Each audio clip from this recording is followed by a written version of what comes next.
Hey everyone, hello. Welcome to the post Bayonetta 3 critique stream. I think I kind of did something like this before a while ago with like the Sonic Mania video or something. Like I did like a little stream after. I don't know. I was streaming more before I made the video anyway, but I was very caught up with the Jurassic Park video and then with the Bayonetta 3 one, and now it's out. It's been out for just over a week. Hello, JMR Ultra. I am going well. Thank you very much. Angry Diddy Kong is beyond angry in the chat, apparently. So that's great. Yeah, so I figured the Bayonetta 3 critique video did extremely well. It's my best performing video, not of all time, like highest views already, but in terms of being. Stop spelling my name like that, Ted. In terms of being and the amount of time it's been out, it's been the best performing video I've had in like within a week. It was already had more views than the Sonic 2021 critique video did when that came out. Within that space of time, that video still has more views, but within the launch window, it's been the best launch. Actually, today is Friday the 13th. By the way, that's today for me. It's Friday already. So normally I would be working right now, but I have Fridays off now for my job, so and I'm supposed to have other work, but that might be starting like next week, so I figured I'd stream instead. It's something kind of work related. I'm still doing something for the channel, and I thought, considering the amount of people that sort of found me for the Bayonetta video, if any of them are around and want to ask questions or anything, or talk about the game. Oh, don't tell me it's broken again. I was having issues before the stream started with my capture card and with OBS. It's being really weird. Because it is. Why is it not turning on? What are you doing? What is it doing? I did a whole stream test before this and it was just fine. Maybe I need to unplug it. I was having issues with. I'm on a whole new computer and I've got a slightly faster internet connection as well, so the bitrate should be better. Like the stream should look nicer. But now the capture card is is fucking up. And I had a problem as well. I tried using the NVIDIA noise remover thing through OBS on my microphone to make it sound good, and then it was like crashing OBS.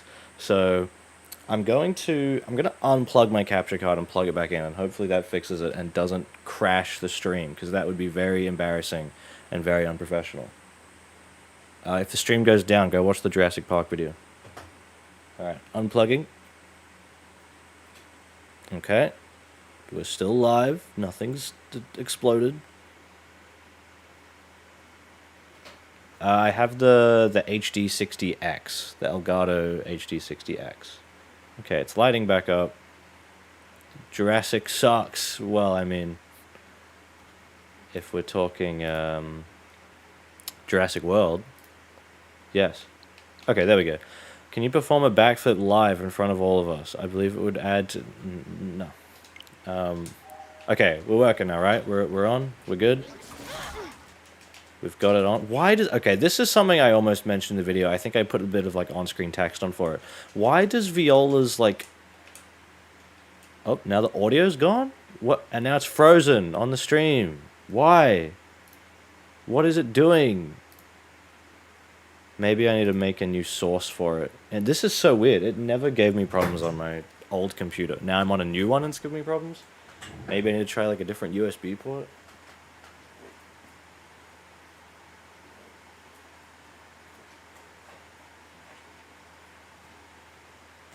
I don't get it, man.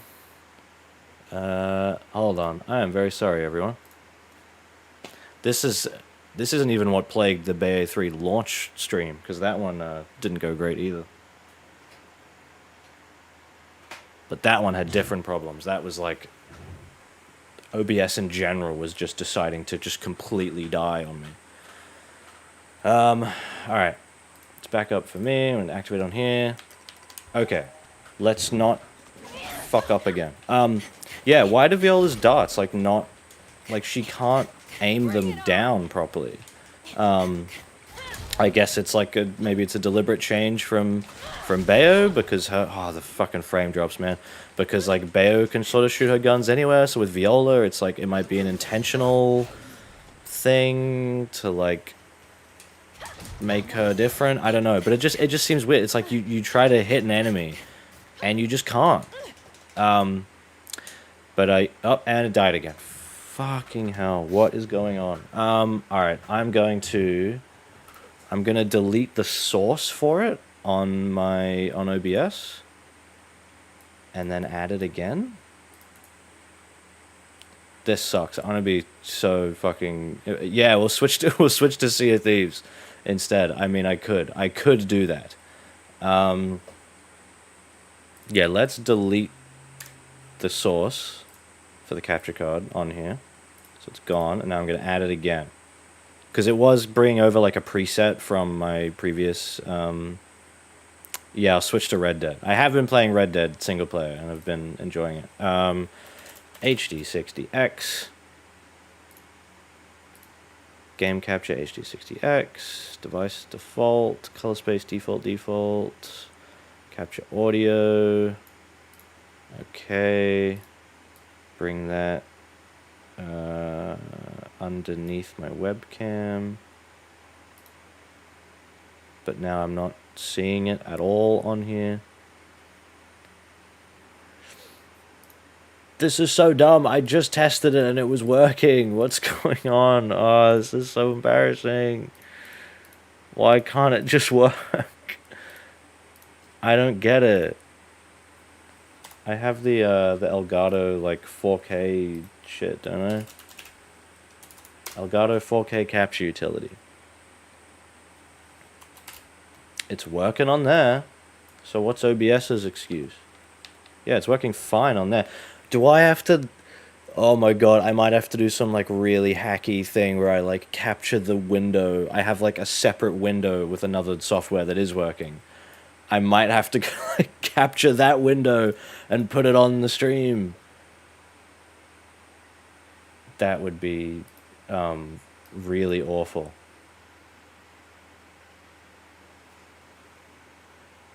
Oh, okay, there is a Streamlink thing built into the software that can then cast OBS. Maybe I'll have to do that. This is so dumb. It was working just fine. Yeah, I can close that. I didn't have it open before. Let me make sure it's not running in the background. Let me switch my monitor back so I have both monitors up. I'm so sorry, everyone. Give me a moment. This is really annoying. Yeah, it's not running in the background. Yeah, no, I know that. Like, that makes sense. Okay. Oh, now it's just too small. And I need to lower the audio, because it's fucking all the way up. And I need to monitor the audio so I can hear it. HD60X, monitor, and output. No, this doesn't have to be with PC games. Okay, so now it's back on there, and we just need to scale it up to match the stream. Oh, I kind of just right-click and go like set to fill or something.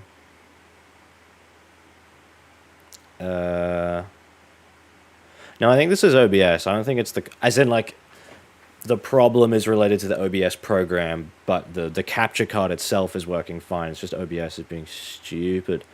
Fit to screen. Lock. And we'll flick my monitor back. No, we've lost it again. What the fuck? Okay. Oy. I swear, everyone, I had this working right before. In the meantime, ask me questions and I'll keep you entertained while I get this working.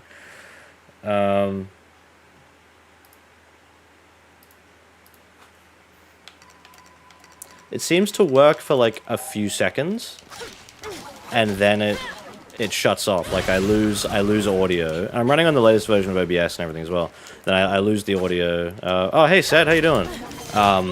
Yeah, I lose audio, and then like the display on the stream dies. So I'll run around for a sec here and see if it breaks again. Glad you liked the video, by the way. Seth, yeah, there we go. Now we've lost it again. All right, let's try the Streamlink thing on the capture utility. So we'll turn that off because the capture utility was working fine. 4K capture utility. Yeah, the video. I'm really shocked that the Bayo 3 critique has been doing so well. Like really shocked about that, because I never thought in a million years I'd make a video that like wasn't Sonic that would still do well. Doesn't make sense to me. Crazy.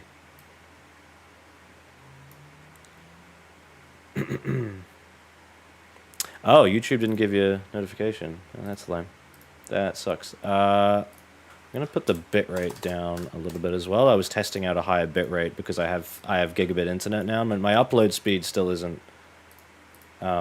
great, but do have gigabit now. So you said what the community was feeling perfectly. You got away with words, man. Keep it up. Thank you. Thank you very much. Okay, that's not work. Let's just delete that capture thing in OBS entirely, and then open the 4K capture again.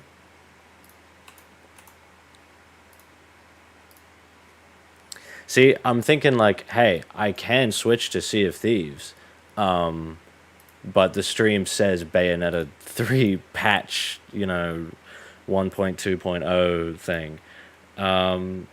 Okay, so I've enabled Streamlink in the capture utility. How do I get that in OBS?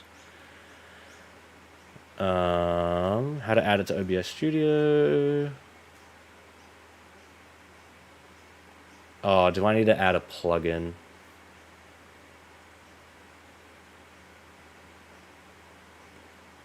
NDI. Oh no. Alright, we might have to do a really hacky workaround so I don't have to stop the stream. I could edit it and say Sea of Thieves, but I feel bad. I said I was gonna play Bayonetta, and now it's deciding to like really die on me. See, look there. Okay, this is my potential workaround that I'm looking at here. Let me grab not media source, window capture, Elgato window, 4K capture utility, don't capture cursor. See, like, oh, I can do this, but then you get like this window shit around it. But it works. I just need to add the audio. It does work, but it's very lame, because what it wants me to do with this stream link thing is that I need to download a plugin, and if I have to download a plugin, that's gonna have to restart OBS, and the stream's gonna have to stop.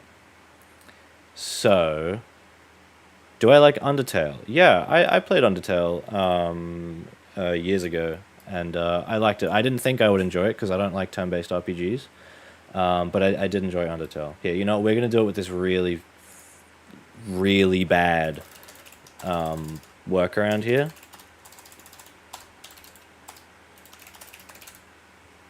Had I tested for a little bit longer, I probably would have ran into this, and I could have made sure it wasn't going to do this sooner. So I'm sorry about that. Okay, you guys can hear that, right? Is that too loud? Or is that an okay volume? Because I lowered it down by like 10 decibels. I might lower it a little bit more. How's this? Oh, actually, now it's loud for me because I'm hearing it through... because now I'm hearing it through the capture window. Can I lower... Oh, I could probably just lower it on my end. Audio sounds good. All right. This might just be how I have to do it today. At least for a little bit, and then maybe I will just switch to Sea of Thieves partway through. I feel very, very stupid right now. All the VOD people can come in around now. All right, how's the volume now? Because I've lowered it, so it should only be lower on my end. Oh, is it? Wait. No, what? Hold on. I think I need to have this open, and then, okay, I have to have, like, the window open on my screen as well, so that it's, so that it doesn't, like, freeze. But is that okay? Does that look alright?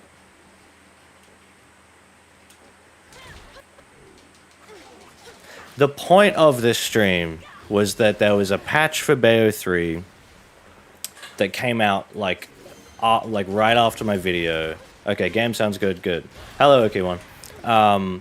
Where they've buffed Viola somewhat, so her parry now I think has additional time, and there's that extra little animation now when she activates it. And I think parry offset is possible after landing witch time. I need to test that. And I know you can now charge offset like that. Okay, hold on. So if I'm going to charge this. Okay. So that was, I activated her sort of bat within equivalent there. So for the Bayo fans, when Bayonetta dodges and, you know, activates witch time, you want to dodge like as close to the end of the of the attack as possible to get more witch time. And if you get the bat within upgrade and do it at like the last second, that will let Bayonetta turn into a bunch of bats, and it's like the longest possible witch time. It's basically dodging on hit. So instead of dodging just before hit, you dodge on hit. And Viola couldn't do that before. Like if you parried at the last second, it wouldn't count. Now I think it's like, yeah, you still get hit, but you get you get witch time now, which is better. And I think they've extended her witch time duration. They mentioned something about oh yeah, you can tell I haven't beaten the third witch trial. I didn't get to do that before the video. I tried it a few times, and I was just like, look, man, I gotta get this video done. Like, I can't do every possible thing, or I'm just gonna... It's never gonna be finished. So... I thought it was ridiculous Viola had no bat with it. Yeah, it was a bit weird. Like, oh, right, I wanted to turn off her flutter thing. I know people recommend you just have it off. Yeah, Crystal Feather, yeah. I completely forgot about her, like, Devil Trigger thing. You can just do that whenever. Completely forgot that's even in the fucking game. Let's turn that off. So now I should have a grapple again? Yeah. Yeah, that is kind of better, isn't it? Than the fucking feathers. Yeah, so Viola got this stuff. Yeah, charge offset works. Parry offset works with witch time, like when you actually land the parry.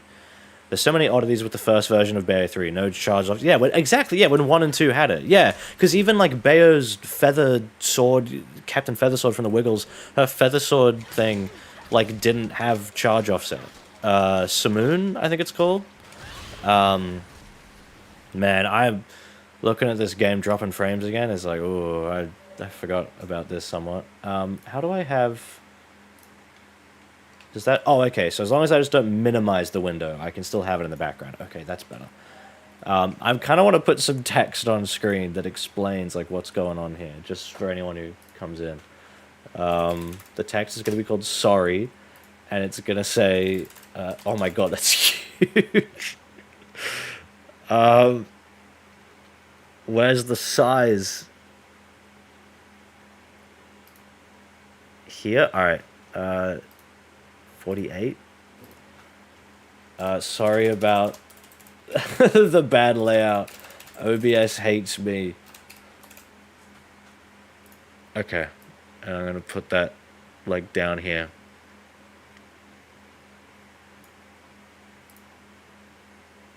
And lock it.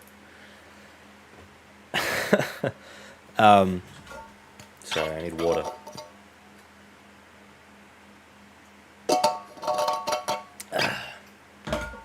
If you're up for it, Ted, we can go worm fairy hunting later.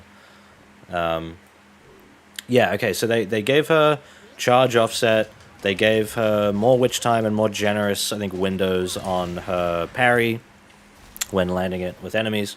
They made it that when you actually parry a hit, you still keep the combo going. Because that was a weird thing of like, hey, the whole point of the parry is to like block attacks, but then if you actually successfully land it, then your combo breaks and you have to start again. So I will admit I'm still not great with parry offset. Like I need to... It's a little... I'm so used to dodge offset where like you hold attack and then you just dodge while holding attack. Like, that's so easy. That's just, like, built into my brain. Parry offset is, like, attack, hold, parry? Yeah.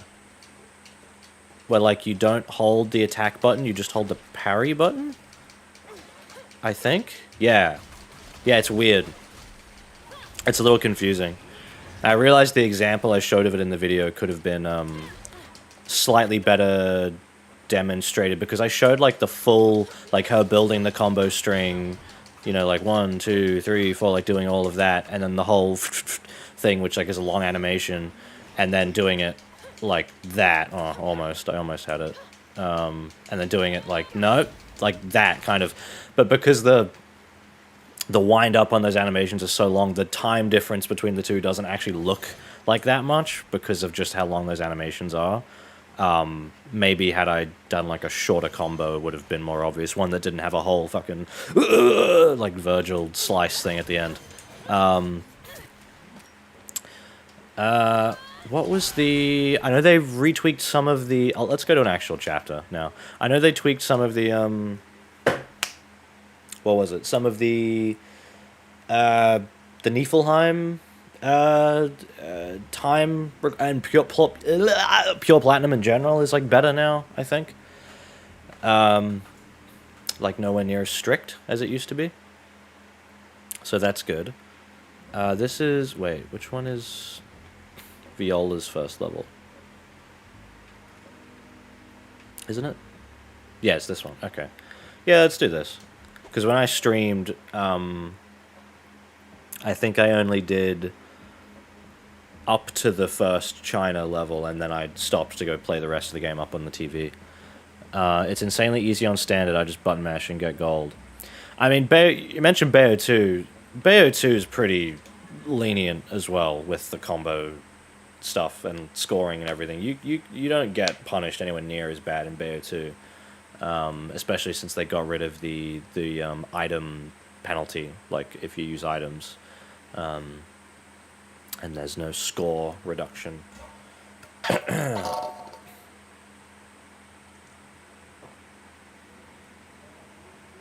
It's everyone's favorite character.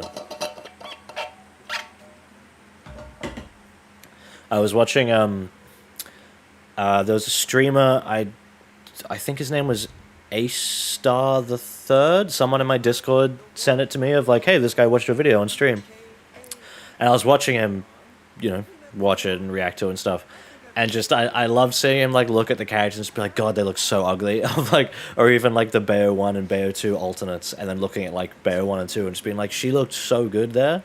And in 3, even with, you put the Bayo 1 skin on, she still looks kind of gross. Like, the characters just don't look great in this game. I'll admit the lighting in this environment at least looks a little bit better on their skin than in some of the other areas, especially like that Tokyo. That like whole Tokyo section looks really bad. Just gray, empty junk. I'm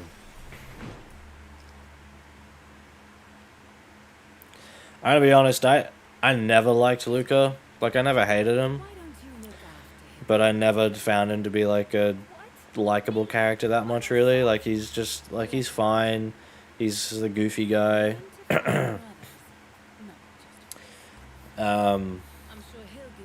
I dislike Bayo 2, so I had low expectations going to 3, and I guess that's why I'm more forgiving of 3 overall. The combat is good, but it has its weird nuances. Yeah, that's my... yeah, so I guess part of what I wanted to talk about this stream was, like, just the feedback to the Bayo 3 video. Because for the most part, it's been incredibly positive. But there's... I mean, you know, I don't want to dwell on it too much, but there's always, like, the dumb people that just, like, make things up to get mad about. Where, like, someone's saying, like, man, I'm not going to watch this video of just, like, 45 minutes of you saying why this game's terrible or something. And I'd be like... But I didn't. Like, if you actually watch the video, you'd know that I don't think the game's bad at all. I think it has a lot of problems. I don't hate it. Like, I don't hate this game whatsoever. I just think it's got issues, such as this right stick lock-on. Really not big on that. Why can't... Oh, and the lock-on breaking as well. There were a few things in the video I almost talked about. I'm a little bit rusty as well. I haven't played in a while, since, you know, I recorded most of the footage and then was just working for the whole time. Yeah, I cut some stuff from the video. Like, I had a point about how Bayo's bullet arts, like, when you do use them, they feel unreliable. Like, it feels like when she like tries to juggle an enemy in midair with the guns, like mid-combo, it just wasn't very reliable. Well, I didn't get screwed on time that time, so maybe it is a little bit better. Yeah, I would just feel like shooting enemies in midair with the guns was a little bit not good. Like, it just wouldn't work. But then I went back to get footage of it to like try and prove it and test it, and it wasn't like I couldn't like reliably sort of prove what I was saying. So I was like, I'll cut that. I had a point about something else. I think that there were just like a couple things I had to cut them because I was like, oh, actually, upon further examination, I think I'm wrong. Like, I don't think this point I was making is correct. But yeah, it just sucks that, like, I never said I hated the game or anything. I said I thought the gameplay was good. It just had a lot of little issues that do pull it back. Because, like, I don't think Bayo 1 is perfect at all. For the longest time, I was actually a Bayo 2 enjoyer more than 1. But then I sort of came around a bit when I realized playing 2 at, like, a higher level, seeing the stuff people would run into, and after playing, like, DMC5 so much and doing, like, everything in DMC5, I always... Her afterburner kick sometimes just doesn't... And see, why can't I shoot them when they're down there? That's so weird. Okay, my muscle memory is broken here. Yeah, like, I realized, like, okay, yeah, I can see now the problems with 2. Like, you play 1 at a high level, and it's like, okay, I get it now. Like, I can see what the issues are with 2, and now I'm there, and I see it. And with 3, they did fix a lot of stuff. Like, they sort of went back on some shit from 2, but then also kind of doubled down on some of the things from 2 that I didn't like. Yeah, I also think the beehive thing is, like, perfect for her being a witch, but at the same time, I think I like her to look a little bit more. I think, again, there's so much stuff in the video that, like, I almost wanted to say, but I didn't want it to be, like, 2 hours long. I think, for me, the part of the appeal with Bayo's design, just visually and aesthetically, is that she's not just, like, sexy, hot, MILF, you know, like, ooh, goo goo gaga, like, you know, awooga, I want to have sex with her thing. I think part of Bayo's appeal is that she's just like she's really pretty. Like, her design in 2 especially, I think, is like really beautiful. Not just in like a sexual attraction way, but just of like, she's a very good looking character. And 3 just doesn't have that. Again, even if you use that Bayo 2 skin, she just doesn't look right at all.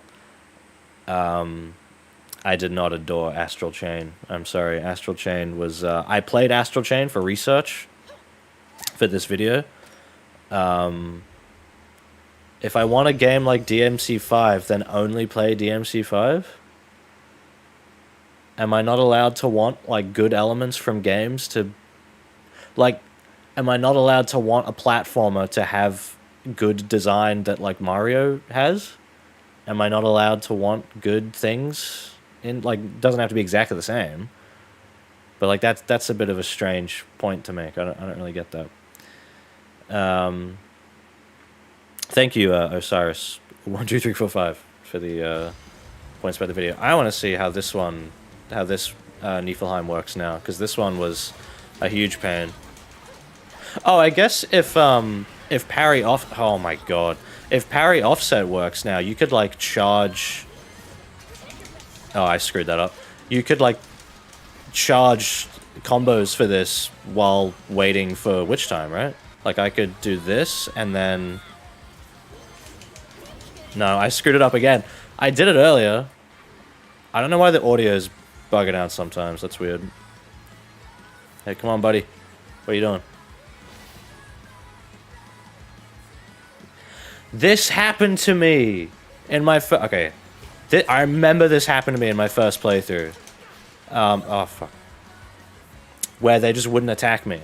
I was like sitting here like, hey, come on, get him, Chesh. Oh no, okay.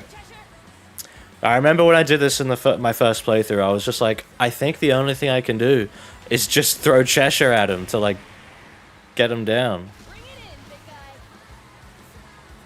And yeah, the homunculi are pretty boring. Oh, I screwed. I know I could do it. I'm just not. I don't have the muscle memory for charge offset. Oh, I just fucking perfect hold.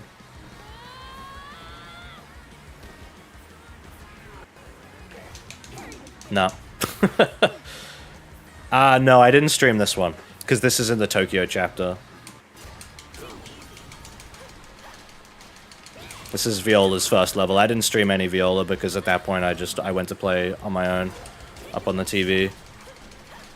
And yeah, man, like the surround sound in this game, as I mentioned in the video, it's not good. Like, at least for the dialogue and stuff. Like the dialogue never moves around. Like I've been playing. I know, man. Yeah, the boring like Bayo 2 had really cool enemy designs.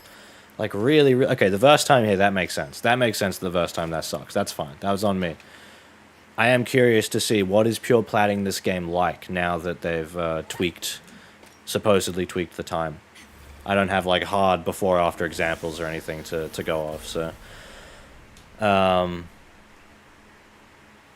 don't think no, Viola feels like they're trying to make her kind of like their Nero. They want like the passing of the torch character that they can say here's our next thing. Always play games in surround sound, and Bayo 3's mix is weird. Yeah, I've been playing Red Dead 2 up on my big TV with surround sound and everything. I have this cool. I could pull it up here. I have a KVM thing on my desk, which is a keyboard, video, mouse, HDMI extender, where I plug my computer into it, and then it runs through an Ethernet cable upstairs to the TV.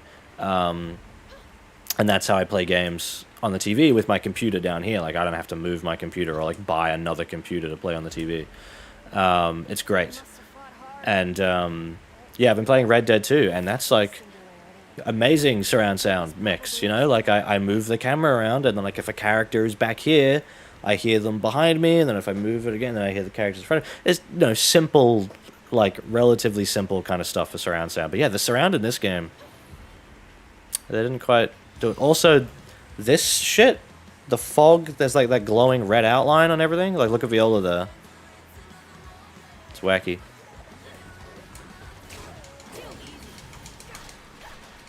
Yeah, I'm definitely not combo mad in this game or anything. Like I'm not set or anything. I would like to get better at it though. I can't. Oh wait, that's right. She does have a Umbran Spear.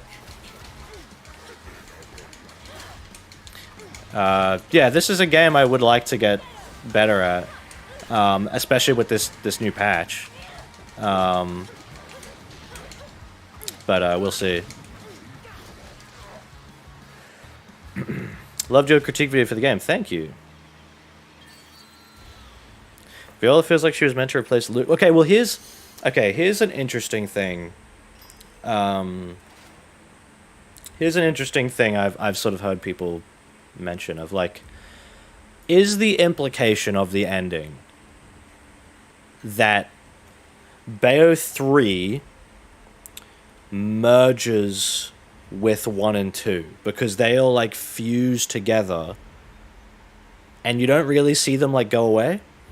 Is the implication that they're just all dead now because fucking Luca, the fairy guy, is like, let all the arc atoms fuse into one?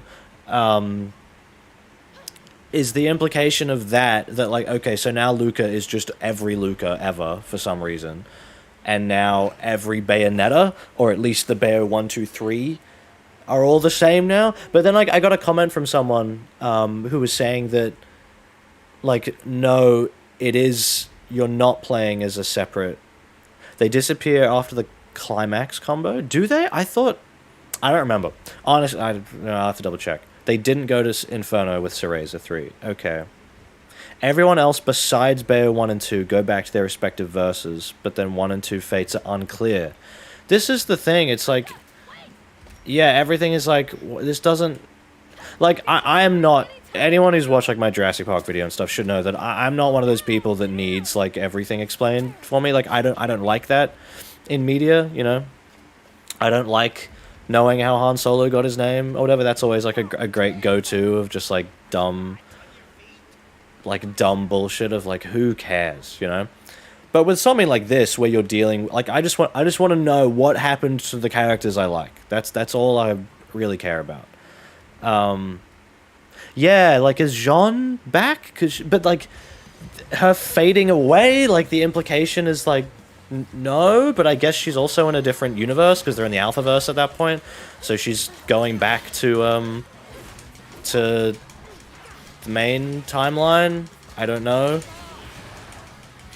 Oh my god, so much visual noise. They said something about improving the camera in this patch. I'll be honest, I'm not, like... Oh, frame rate. Oh my god, why can't this game be on PC?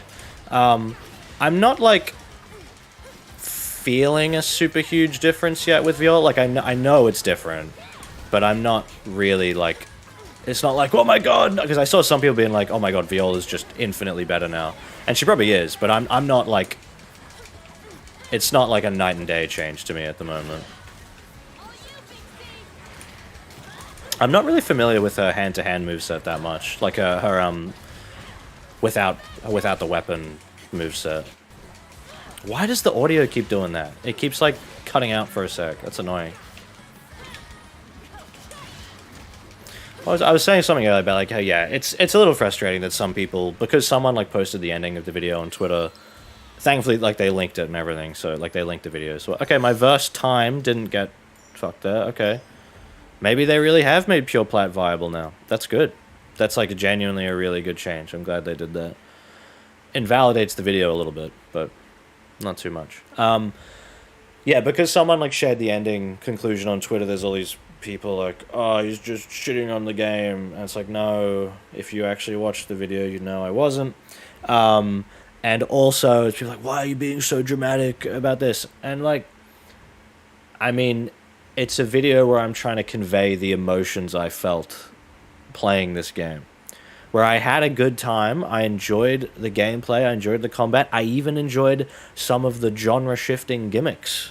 I really loved that Madama Butterfly bubble bath part. That felt like Bayonetta to me. It was like, this is very at home for this series. Also, I almost mentioned more of the Astral Chain stuff. This is from Astral Chain as well, this whole like grabbing the currency on the floor. Yeah, I would have preferred they tagged me or linked the video in the initial tweet and not just the reply.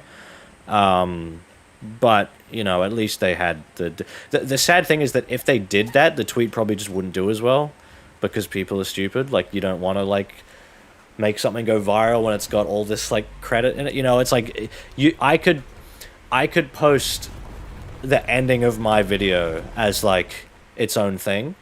But if I posted it and I said, like, bro, Lamfow, he's spitting, implying that, like, I'm sharing it from someone else, then it would probably do better. I'm not half paying attention. Like, I guarantee that the tweet would do more with a tag like that than me saying, here is my thing I made. If you post it in a way that implies you, like, took it from someone else, it, like, does better for some reason. Because it's, like, someone else appreciating your work instead of you, like, plugging it yourself. I don't know. It's this weird way Twitter works. I've... After the Sonic Frontiers stuff, I don't have Twitter on my phone anymore. I uninstalled it.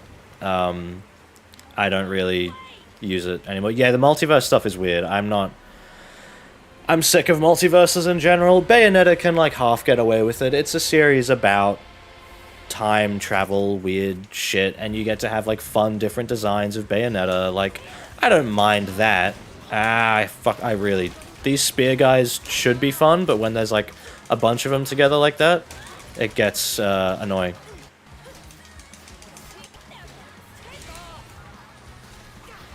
Can't I do round trip with her? Yeah, there we go. And then I get my... Now, something I never fully understood was, Viola can't parry when she doesn't have a sword, right? Oh, hey, did I offset accidentally? I think I just offset that. I wasn't even trying to offset that combo. Maybe I held the button and just did it without even trying? I genuinely think Viola's aerial game is very fun. That was when I first played Viola and I was juggling, like you do her, like sort of what I did there, where I did like the, where I did her uppercut and then like her kick uppercut like that. When you can chain all those together and then you throw the darts and like that is fun. Like I think she is fun to play. She's got some shortcomings. She's obviously more simple than Bayonetta. But I think her moveset is fun. I like playing as her. She's no Raiden. I just think as a character, she's kind of lame. I was a little worried about like her voice acting before the game. I think she has a few lines that just sound a bit stilted. It's kind of anime voice acting. I think overall her voice actress does a very good job though, and she's also just a very like lovely person from what I've seen. I forget which one this is. I could have just read it before going in, but whatever. You dislike the story so much you don't even want to replay Viola's missions, which is a shame. Because yeah, like, and that's the thing. I think people have that impression of me now after that video, where they think like because I hated the story that like I just fucking hate the game and like I never want to play it, which is like no, not true. Like I want to play more of this game. Oh yeah, she retweeted your post. Yeah, that was cool. Yeah, I want to play more of this game. You know, I want to go for pure plats and stuff over time, not like right now, because I'm a little bit like. I mean, I'm having a break between videos because I'm meant to be doing a Sonic Frontiers video, at some point, but why not have a Lumen Bayonetta? That would have been cool. Yeah, the male Bayonetta. Remember years ago when like Kamiya or someone said like, yeah, we might do a Bayo game with a male Bayonetta, and everyone was like, no, don't do that. And then I remember thinking like, oh, multiverse, okay, but they didn't even do that in this game. Like they could have done that. They could have had a male Bayonetta if they wanted. I don't know. There's also the thing I've heard, a little theory people have mentioned, which I almost wanted to say in the video, of like, hey, what if earlier in development the Jean sections were supposed to be Luca? And because Luca is the Jean sections, you don't have magic, or at least not summoning. They're sort of stealth. It's like the kind of thing that like normal people could have done, sort of. Why isn't that Luca? And then Jean is with Bayonetta, and then the game is more about Bayonetta and Jean.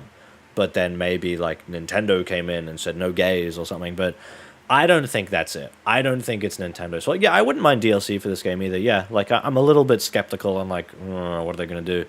And I'm not sold on the Cereza storybook game. If it was like $30, sure, but it's $80. So don't know about that. But if they wanted to do DLC, I'd be interested. Oh right, this was the Niflheim where I found out how to stun enemies with her sword. If you throw the sword with her kick button, it will, like that big angel enemy from 2 will get stunned. Like it won't be able to attack back. It goes in a hit stun. And I think it's only when you throw. Only when you throw the sword with the kick input. Oh, I thought someone was calling me for a second. My heart sank. Of like, no, I'm streaming, go away. Ah, these fucking shields. I forgot Viola even has... perfect call.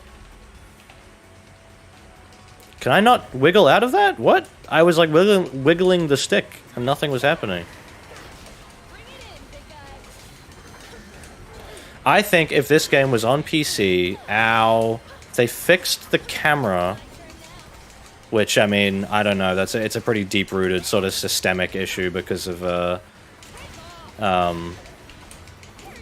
because of, what do you call it, the enemy size and shit. Ow. But I think if they put this on PC, so the frame rate was better, fix the... oh my god, off-screen attacks. Fix the off-screen attacks. Camera and everything. Oh, that's annoying that he went all the way over there. That's the thing about Cheshire I don't like. I don't really like that he's AI controlled. I'm not playing well here at all. I might just restart this one. I'm only playing for fun, like just to fiddle around with changes and see what they're like.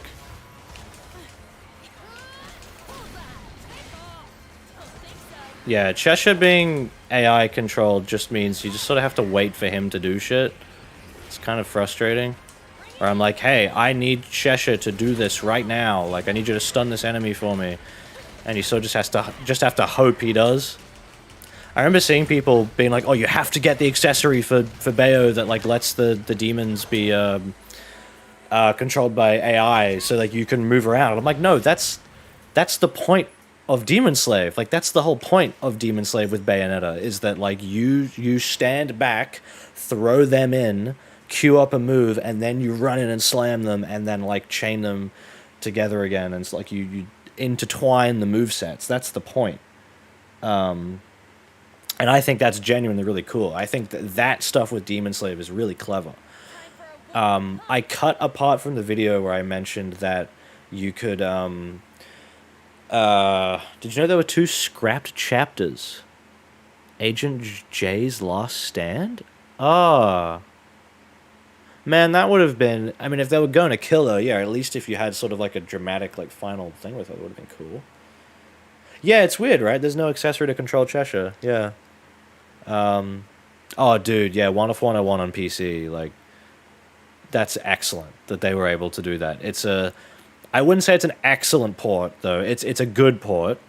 It has problems. Whenever I launch it on my computer, like, I have 2 monitors. I have one... I have one here, and I have one here, where I'm looking at now. Whenever I launch Wonderful 101, it always goes on my second screen for some reason, and I have to, like, I have to unplug the monitor to make it go over to my main one, because it just won't change properly. I'm, like, going through, like, 20 different points in my head right now that I was trying to say before. Right, like the Sonic Frontiers video, that I was, like... I'm still planning on doing it.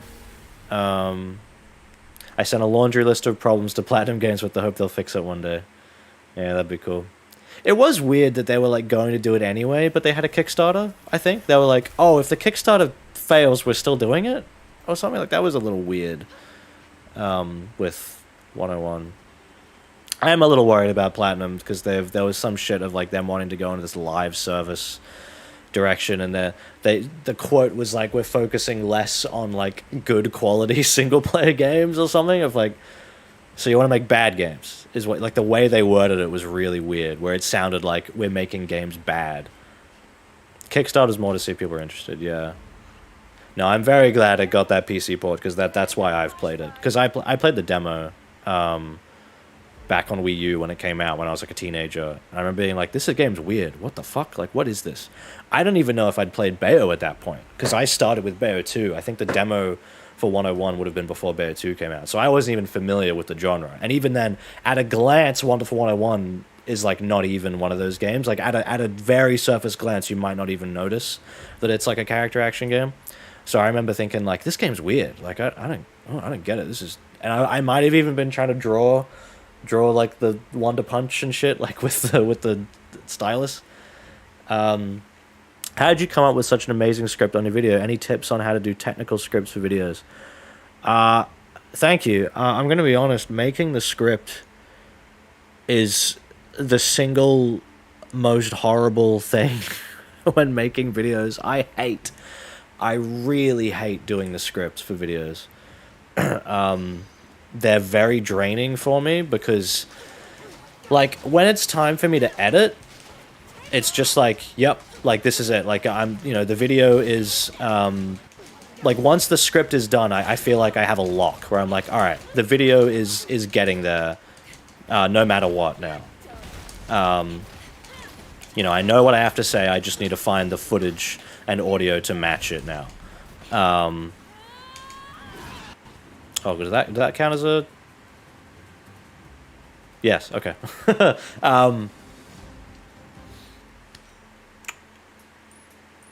Still okay. This one's still pretty strict on time. All right, I remember this one being annoying. I think I used it as an example in the video. Yeah, like the script is where it's like anything I write in here has to be good, and it has to be like concise and clear and everything, so that when it comes time to edit, that everything's there and ready to go. And my thing with scripts is I know my videos are long. They always end up being long, and I try really hard to keep them short for the sake of the viewer and for my own fucking sanity. I get people in my Discord sometimes like, oh, yeah, make the Sonic Frontiers video like 3 hours long. Oh, people will love it.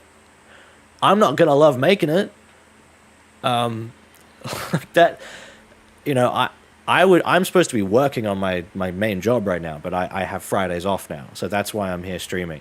I work full-time, working for 8 hours a day, finishing up, and then going, now I will keep working.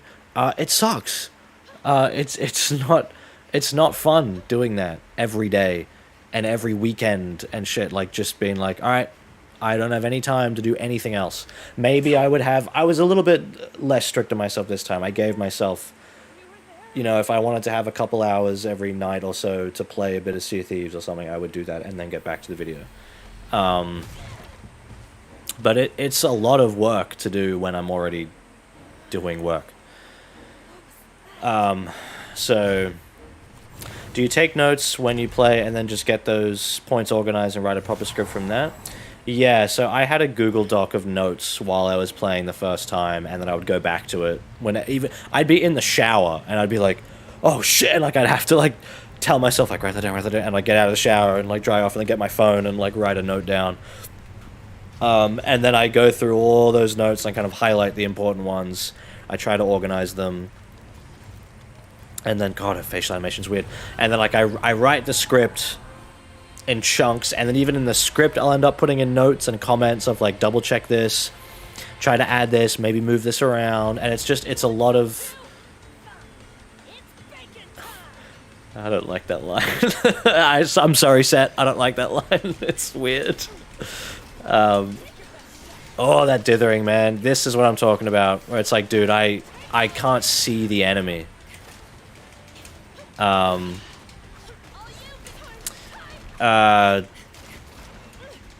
What was I thinking?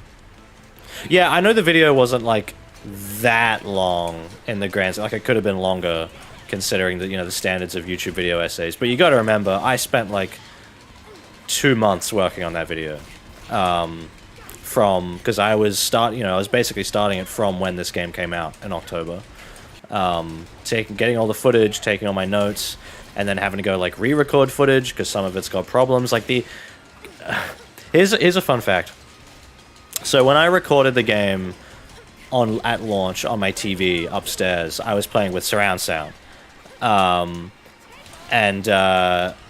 some of it didn't capture properly in OBS because like I had my girlfriend's laptop upstairs connected to the capture card, and I remember at one point I was like, oh, how will it sound if I try to capture it as surround sound instead of capturing it back to stereo, because then I might lose sound, because I didn't want to play it in stereo on the TV for my first playthrough, you know, like I wanted to enjoy it. So some of the audio, you can hear it in the video in a couple of little shots where I try to make it really hard to hear. Like the shot where I talk about the torture attacks, and it's the Niflheim with Malthus, where you have to stun the enemies, and I torture attack like 4 enemies in a row. That was recorded with bad audio, and it sounded all tinny and shit. Did they fix the game? Somewhat. There's some fixes. It's a little bit better. So the audio on all those was really bad, including my first playthrough of the ending. So in the story section, when I'm talking about Bayo and Luca and stuff, yeah, exactly, the voices disappear. Yeah, that was another thing. which wasn't too bad because I was talking over it anyway. So I was like, if anything, it's better because then it's not voices competing for dominance in the mix. So when I when I was talking about Little Cereza knowing Luca and I had the shot of them together at the end of the game. When I'd gone back to re-record it, I had the Bayo 2 skin on. And I thought, okay, anyone who's not familiar with this might be confused because they're seeing the Bayo 2 skin when I'm talking about Bayo 3. They might think, wait, if they haven't played the game, they might think, is that Bayo 2 because she's in the game in the ending? Like, is that a cutscene with this different version of the character and not the Bayo 3 one? So I had to, like, get the footage, the original footage I recorded when I first played the game of the Bayo 3, the default skin, and then, like, lift the audio and line them up and resync them. So the video was correct with... Oh, my dad's calling me. The video was correct with the Bayo 3 skin, but with the audio fixed. I'm going to take this call real quick. Hold on.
Yes, it's Mega Man X.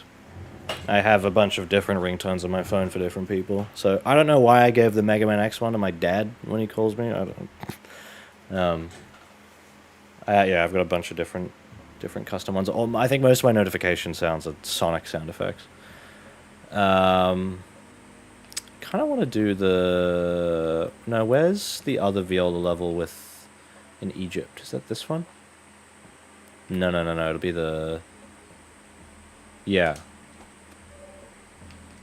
This is a blessing. Can you imagine if Bayo 1 had this? I wanted to have a joke in the video of like, hey, imagine if you could skip a 15-minute Space Harrier section to get to the best boss fight in the game. But then I was like, oh, then I gotta go re-record. I have to load up Bayo 1 and play through that to get the footage, and I couldn't really... Oh, no, but I had to do that anyway. I had to do that anyway to get footage of the Jean fight. So I should have just done that. Yeah, I like Mega Man X. Yeah, good game. Very good game. What was I saying before? Oh, yeah, the editing shit I had to do. Yeah, and like... any time I showed the credits dance, so the Let's Dance Boys version 3 dance and the Bayo Going to Hell dance, they were recorded in my first playthrough and the audio was all messed up and I couldn't be bothered to go back and re-record them because I thought, oh, it's fine, I just downloaded the original song and just placed it on top and lined it up and mixed it and had to make like a sub sequence in the timeline to just pull back from. And eventually I was like, why didn't I just fucking re-record it? But anytime you see those, that's like manually synced up. There was some other weird things I had to do to make to make it sound like, to fix shit. I don't remember though. In general, here's a tip for video editors. It's a small thing, and a lot of people probably don't notice. But I get very annoyed when I see video editing stuff where there's where people have left in the very like beginning of a shot change in a cut. So say for example, I'm showing this cutscene. Okay, bad example because it just seamlessly cut to gameplay. When the camera's cutting to different shots, and you're editing a video talking about story stuff, just try not to have your little bit end and then have the shot like cut to another clip right as the source clip has cut to another clip, you know? So like camera A, camera B, you know, this shot's going da da da da, and then that shot finishes and goes to this shot. And when you edit it, you have that little gap when the shot changes. It basically means you get like a frame, like a couple frames of the next shot, and then it cuts to something else. I find it really distracting and really annoying and like unprofessional. And I actively like, what the hell? What, has this died on me too? What's going on? Why is now this captured thing screwing up on me? What's happening? Do I need to close it and open it again? What is going on? Alright, hold on everyone. Frustrating. The world is telling me to change to Sea of Thieves, but people might leave if I do that. Is already running. No, it's not. Hold on. Switch my monitor over. Yeah, and I'm really specific with that stuff as well. Even with gameplay. So when I'm showing, if I'm showing a character fighting something, and I have to cut, you know, all right, that's the end of the clip. Move on to the next one. If at the end of that clip the character is starting a new animation of like a new attack, I always try to retime the clip so that it's like perfectly just before they do that, because otherwise, like a character, you know, like Viola, she has like an uppercut with like the big particles and Cheshire's tail and shit or whatever. If she's gonna do that in like the last couple frames of the video with like all these particles and shit, I'll trim that off and I'll shuffle it over so that the shot doesn't end with like a sudden yeah, so even with gameplay, I'm like super strict with that stuff of like trying to make sure that there's not just weird cuts where something happens for like a couple frames before the before it ends. Yeah, where's my... It says it's already running, but it isn't. Okay, now I got it back. One moment, please, is what it's telling me. Why is it doing this to me? Do I need to switch to the emulator? See, I can still... It's still passing through to my monitor. I can see it on my main display here.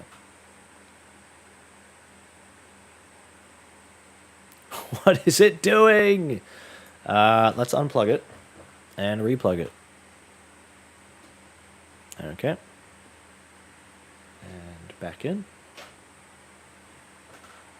No capture devices found. And then give it a second, it should fix. Okay, it's back on my monitor. No, there definitely is a capture device. It's there. Let's close it and restart it. This is so dumb. Okay. Alright, we got it. We got it back. Hold on.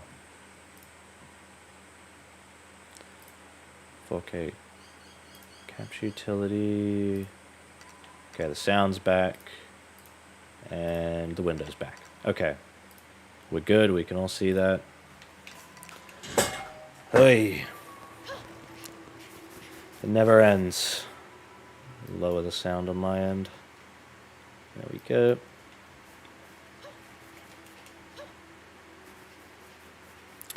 These sections are so... Like, doing this first playthrough, trying to get all the upgrades, all this Isle of Thule stuff, it just goes on and on and on. It's very annoying.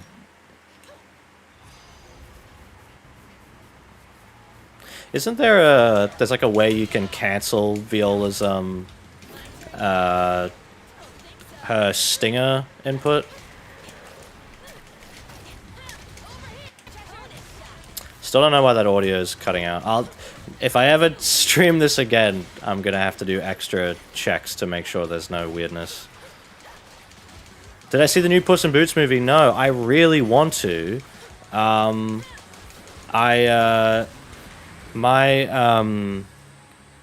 shouldn't go into too much detail, just, you know, just for, not because I'm, like, uncomfortable sharing stuff, but just for safety, I guess, privacy and everything. But my girlfriend is not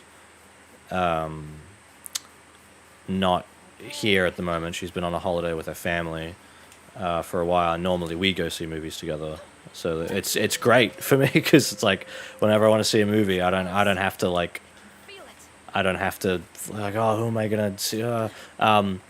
So I'm trying to go with my brother.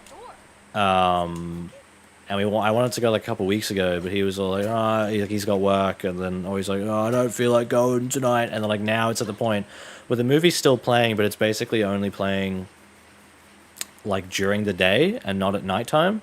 So like if I wanted to see it after work, I can't. If my brother wanted to see it after work, he can't. So we're kind of screwed, but we might try and see it tomorrow at like lunch. Yeah, I know I can watch it at home. And I mean, I have a 75-inch TV. I have surround sound, but I still prefer seeing stuff in the cinema if I can. I don't really want to miss that one because yeah, I've heard it's really, really good. All my friends have seen it and they love it. And now I'm just like, oh great, am I gonna miss out on it because my brother didn't want to go see it like a couple weeks ago? Yeah, I've heard nothing but good things about it. The animation looks really nice. So I very much do want to see it. I was almost considering seeing... Oh, fuck, I forgot about that shit. I was almost considering watching fucking Avatar. I didn't like the first one, but, I don't know, I'd heard it was... Why you... No, I don't want to lock onto you. I'd heard it was better than the first one, so I was like, oh, maybe I'll like it, but if I'm seeing anything, it's Puss in Boots at this point.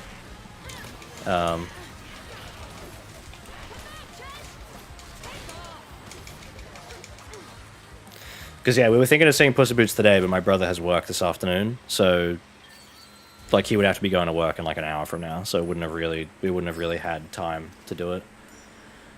Yeah, I do want to see it, though, yeah. Animation looks really nice. And, you know, I've heard it actually has a good story, too, which is important. Like, I wanted to see that, the Bad Guys movie from DreamWorks, because of the animation, but, like... The writing and the story just seemed kind of lame. So, didn't really want to do it.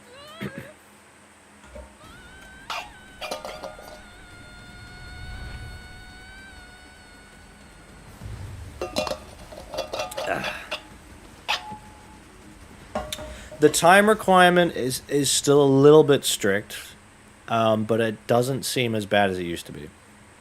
It looks like they have definitely laxed it a bit in some areas. How to Train Your Dragon is very good.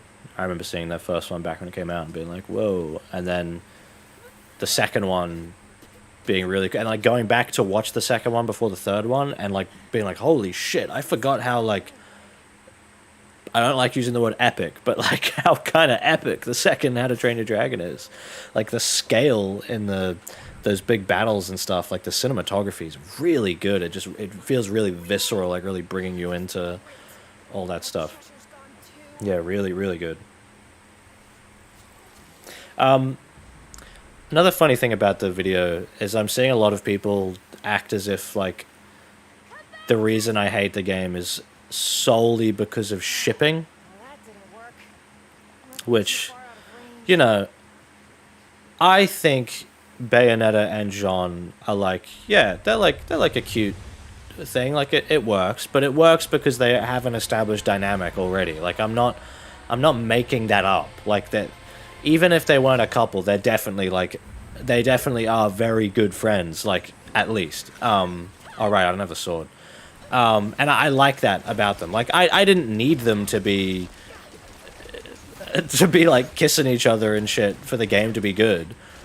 But I didn't want them to like actively override it and kill both of them and make them not even have anything to do together in the game.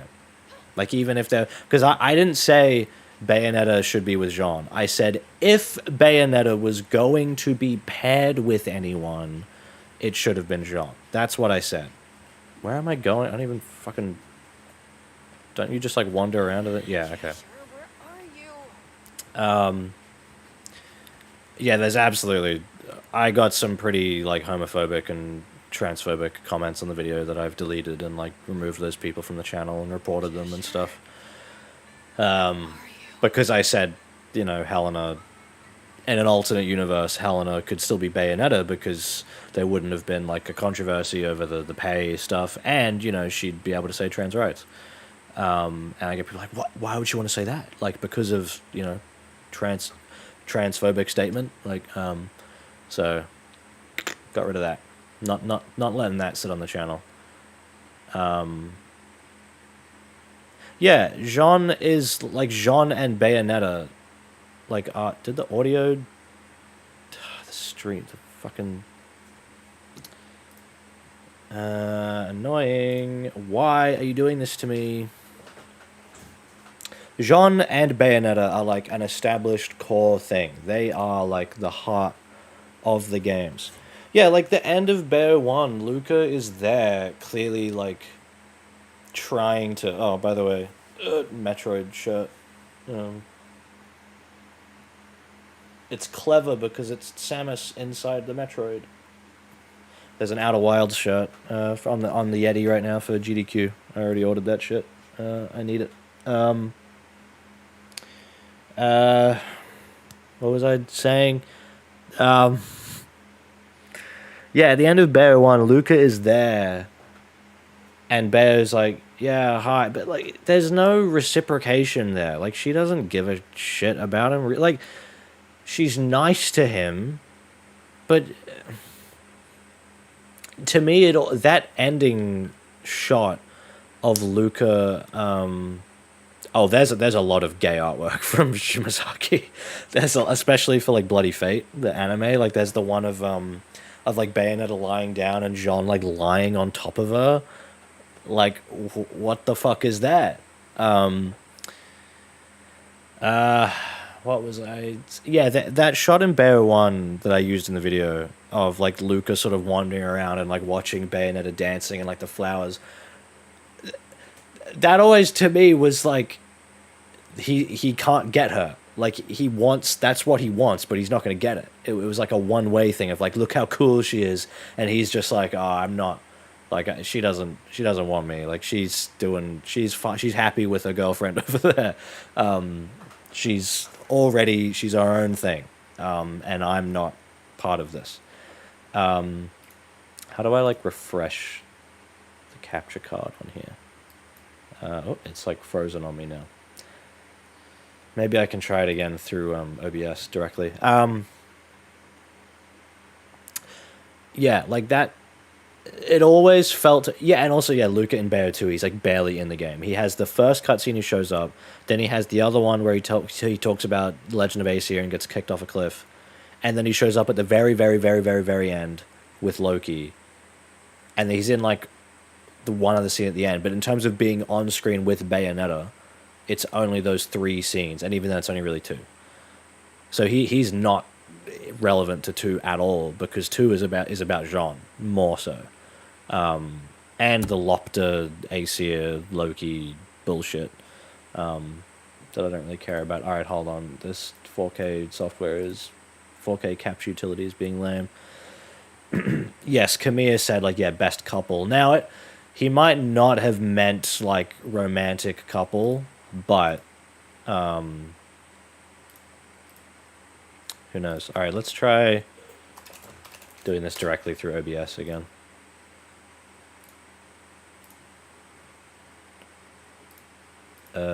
No?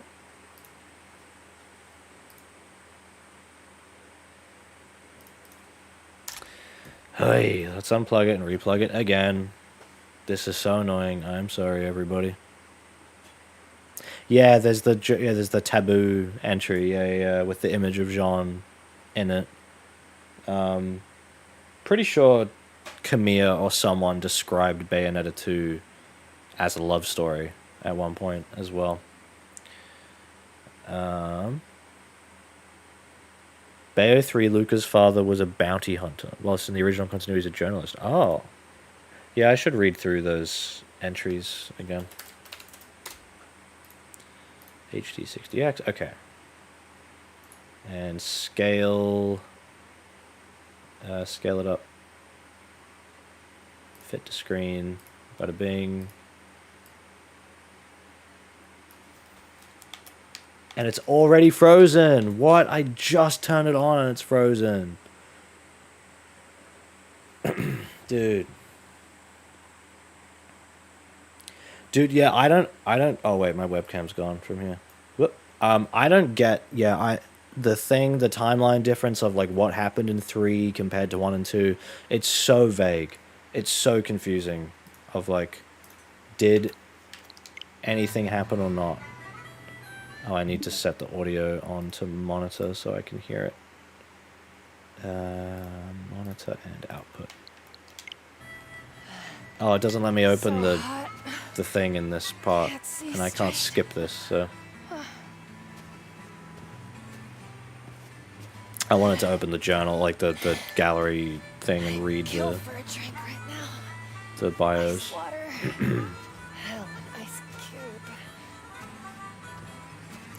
Yeah, it does feel a little bit like queerbaiting. But I think they kept it deliberately vague enough originally so that they wouldn't get accused of that, maybe? Like, I don't know. Bayonetta has Jean and Cereza inscribed in her gem. Oh, and there it goes. Fucking hell, man.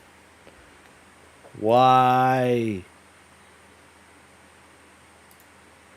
I'm gonna try plugging the capture card into the back ports of my computer. I wonder if that's the problem. If like my front USB ports on this new computer like aren't as stable for some reason. I don't know why.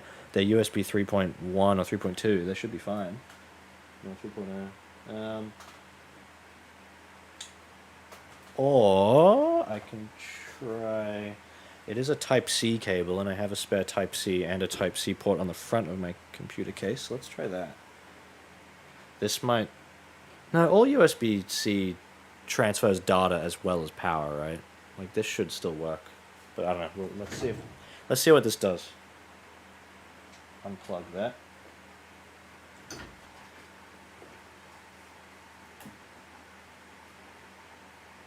This might not work. It might not get enough power.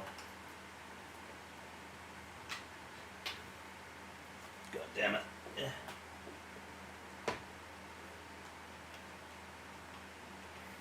Where's the... Go in. Okay. Plugged in. It's red, though. Oh, why is it blinking red? Yeah, I don't think it likes this cable. I think I tried this. So I'm seeing the pass-through. Yeah, I think it has to be with the cable they gave me. Alright. Well, I tried. Now let's try... I'll try plugging into the back. If this keeps happening, I mean, I could play like Bayo 1 or something on PC, but I wanted to look at the patch for 3. That's why I'm here. Has Nintendo been anti-gay in the past? Absolutely. Absolutely. Tomodachi Life was like the notable one. Here, let me switch over to my main webcam while I do this. Not that you're gonna be able to see much when I go under here to get this out. Oh, there's my Bayonetta Nendoroid box. It's just a box. She's upstairs on my shelf with all the other Bayo stuff.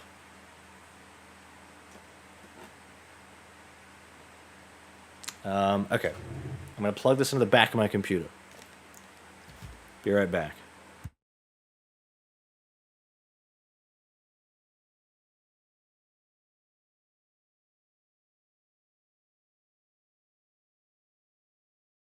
Actually, I'll leave the mic on so you can hear awkward noises.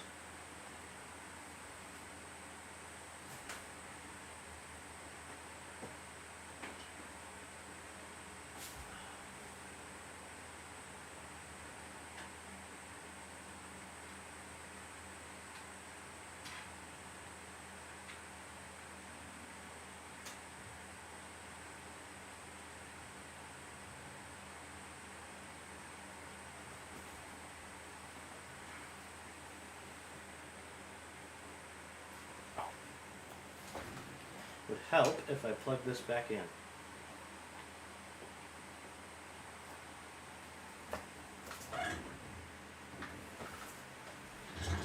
Why is it red again? Why is it red? Maybe it's not in a 3.0 port in the back of my case. Ay, ay, ay.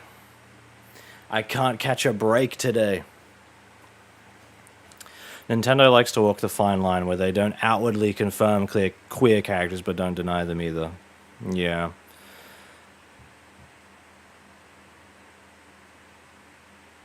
Platinum Games realized they accidentally made decent queer representation out of their fetish game and had to backtrack to bring back straight men. Maybe, I don't know. I feel like the weird thing with this is like lesbians are like the safest bet possible for queer rep in anything. Like having like a gay man or a gay male, like male relationship in media is way riskier than like gay women, I think. Like I can think of like a few examples recently of like lesbian or bisexual women characters in games, movies, and TV and stuff for the past few years. But I can't think of many like gay men in stuff. Okay, I'm gonna have to try plugging this into a different USB port. Ay, ay, ay. I can't catch a break. This was supposed to be my follow-up of the success of the video, and now the stream is dying on me.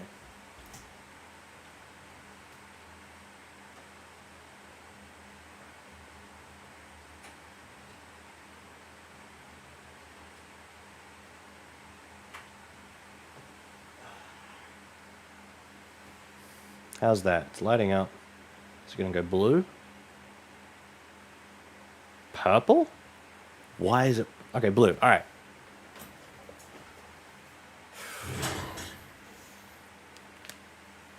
All right, we'll try it like this, because it's directly to the motherboard now, so it should be better.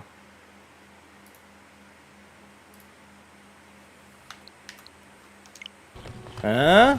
Maybe? I'm so sorry, everyone.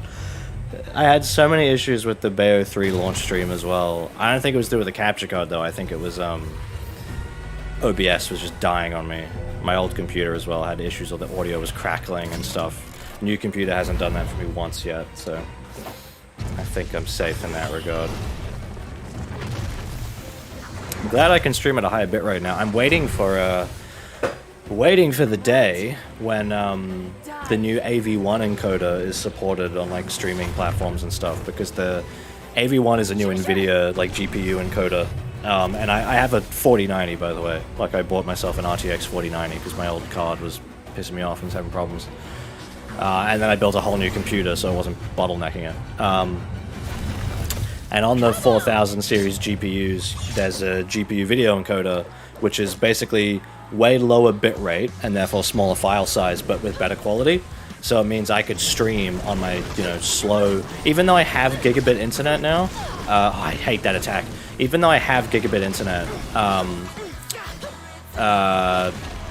my upload speed's still not very good, because they just don't have good upload speed, annoyingly. That was an example of a new bat within there. So I kind of need like lower bit rates to stream properly. So that encoder would be a lifesaver, where I'd have like really good quality, but for a low bit rate. Although I think I've been able to get it. I pushed the bit rate up quite a bit on today's stream, and I think it's worked and it's looked good. I've barely dropped any frames, so I've dropped 0.5% frames apparently. There's probably just like one drop that happened earlier. So that encoder would be great for me, unless they want to make our upload speed better too. It sucks because like my download is gigabit, like it's fucking, I get like 940 megabits a second download, but then if I want to upload, it's like 50, which is like just enough for streams, but could be better. Ooh. I have a question. People have been saying that Bayonetta is destined to end up with Luca in every timeline, but yeah, see, this is the thing of why the story is so confusing.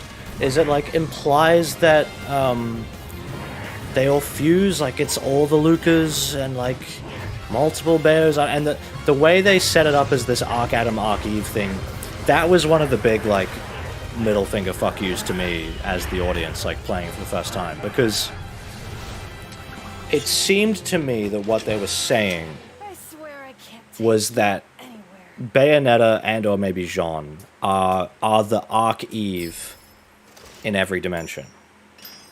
And then when they said that Luca was Arc Adam, I went, oh, fuck you. Because Adam and Eve, like, obvious, you know, romance thing. So I was like, does this really mean that it's just like, they're just fated to be like it? And they bring back that whole thing Lucas said in the first game of like, fate brought us here together and it will never tear us apart. And I was like, he wasn't like big serious with that. Like that was like bullshit flirty junk, right? Like that. I wonder if the problem with these front ports is because of the front port USB 3 cable in my computer. I'm gonna put a reminder on my phone to fix that, like to open up the computer and have a look at that. Just make sure the cable's not loose, because that could be it. Because I think it's working fine now. I've plugged it in the back. It's looking to me like we're going fine. I wish I'd tried that earlier. How's updated Viola going? She does seem a little bit better. Yeah, and the pure plat time limit's better as well. Yeah, I don't know. Is it every timeline? Like, I really don't know. Oh, can I look at the journal stuff now? Okay. Sorry, let me just put this reminder on my phone for like 6 p.m. to check this. Check USB front panel connection. This is the first time I'll mention it. The first time I have mentioned it, and probably the only time I'll mention it for ages. What are my thoughts on Viola's design? I don't love it. I'm not crazy on her. I don't know. She's alright. She's, to me, pre-release, I was like, she doesn't look like a Bayonetta character, you know? And that's probably the point. But, like, Bayonetta and Jean are so, like, ludicrous and silly and fun and campy, and Viola's, like, trying to be cool, but, like, trying to be campy cool. Like, I don't know. It's strange. I've seen a lot of people like wanting to redesign her and stuff. Yeah, I don't like how young Bayo looks in this as well. I was gonna say I have a Ko-Fi page now, but I don't want to make it like this big plug thing. I've just had it in the description of the videos, just so it's there. But like, there's no like, I don't need support from people. You know, like I don't need any of that stuff, but I just have it there because people like to do it sometimes, and I thought, hey, if anyone wants to, you know, donate through there, they can, but please don't feel obligated to at all. It is only there because I thought, like, if someone's looking for it, there you go. But doesn't matter too much. She's trying to be like Bayo, but has too much has the goofiness of Luca. Yeah, I mean, you can tell, like, right from, you know, the Luka, Luca, you know, Viol fucking A Viola stuff, the lollipops and everything. I don't like Rodan and Enzo's look as well. I know they're trying to go for like a blending in a New York thing, but kind of weird. All right, so this is the description for Bayo 3 Bayo. Birthplace Vigrid, over 500 years old. An Umbra witch who has left her remote European ancestral home of Vigrid behind, now living among the hustle and bustle of New York City. Keeping up appearances as a solemn, devout nun, on her days off she enjoys shopping excursions into the heart of the city. However, the flip side of that idyllic existence is a constant battle against the forces of light, in which she bends the powers of darkness to her will, leaving feathers and halos in her wake. Although she is called Bayonetta by the ever-present Enzo, Rodan, and others, only a few know her true name of Cereza, like Jean, basically the only one who calls her that. Also, her last word when she dies is Cereza. And now, with her assistance sought by a mysterious young woman, she journeys to the solitary island of Thule, said to hold the key to survival of the world. Okay, so her and the Witch of Genesis. Her description is so vague that it's not really clear if she is Brave Cereza or not. Sonic, yep. Yeah, the hair skirt is a little bit weird. Yeah, I don't know. Especially, like, you know, how much they like to focus on her butt. I mentioned this in the first stream. I almost put it in the video. I don't have, like, a problem with it, really, but it was just something I noticed I thought was strange. So Bayonetta's design was intentionally not built to, like, really highlight her boobs, because that's, like, typical sexy lady thing in games and anime and film and everything. Like, if you want, like, a hot lady, she has to have giant boobs with, like, exposed cleavage and stuff. And intentionally with Bayonetta, they were like, no, let's just, you know, average size or something. Like, there was, you can read, like, the developer blog stuff of the first game where they say, like, yeah, we didn't want her to be, you know, super busty or whatever. It was a bit too cliche. And we wanted to put more focus on her legs and, like, on her butt. And then even, like, a crotch and stuff. There's a lot of, like, crotch shots for humor. And I found it a little bit weird that all the Demon Masquerade designs give her, like, huge boobs. And that's part of the thing of, like, the sexy demon woman aesthetic, where it's that's, like, typical for, like, your succubus, you know, demon designs. Is they're basically, like, very curvy, very busty ladies with, like, horns on their head or something. But I do like the Demon Masquerade designs. I just found it a little bit weird that, like, whoa, they're really they're really giving her some stuff she didn't have before. She's a nun. Yeah, Bayo 2's a bit... Yeah, that's the other thing, is, like, Bayo's design isn't even that revealing. I mean, obviously this is a bad example, but, like... No, where is she? Like, yeah. Like, yes, she's skin-tight clothing, duh. But in terms of, like, skin, what? She has, like, that little patch with, like, a tiny bit of cleavage, and she has a back. But, like, that's about it. Obviously, having exposed skin isn't the only way to be sexual or whatever, but, you know. She appears to be a possible Arc-Eve from a world very similar to Bayonetta's, but her eyes give off an intensity that hints at an almost unfathomable number of trials and hardships. That, I don't understand what that's about. I really don't get what that means. Like, what about Bayo 1 specifically is, like, about that? I don't really care about doing a video on Sonic Prime, to be honest. Haven't even watched Sonic Prime. Only watched, like, the first few episodes over Discord with some friends. Haven't even watched the full thing. I also agree it's probably more believable she would have a one-night stand with Dante than be fucking fated to be with Luca. Like, people were saying, like, oh, you're just mad because she's straight. Which is, like, not what I didn't even mention her sexuality in the video. I didn't say, like, oh, no. Like, I called the segment Straight Anetta as a joke. I don't think Bayonetta is straight anyway. Like, I think she's either lesbian or bi. Probably bi. But, like, whatever. The point isn't her sexuality that's the problem. The point is the narrative choice to pair her with some random fucking dude she doesn't care about. Yeah, maybe about, like, her being an outcast in Bayo 1. Yeah, because it's called The Witch in Remembrance, implying, like, her memory loss thing for Bayo 1. But I don't know. I really hate... Also, I hate this render. She looks so ugly. What is up with her face? What, like, the Bayo 1, you know, one looks alright. What is going on with her face here? Fucked up. Exposed back is a Japanese equivalent of a super mini skirt or a plunging neckline that is for the West. Interesting. She also appears to be, because very similar to Bayonetta's, and is also almost exactly alike in appearance and fighting style. Almost like they're supposed to be the same character. Among all of Bayonetta's counterparts, she seems to have walked an almost identical path. This is the thing where I'm like, people say she could be the one from the Records of Time in 2. But, yeah, I don't know about that. That seems too different to me.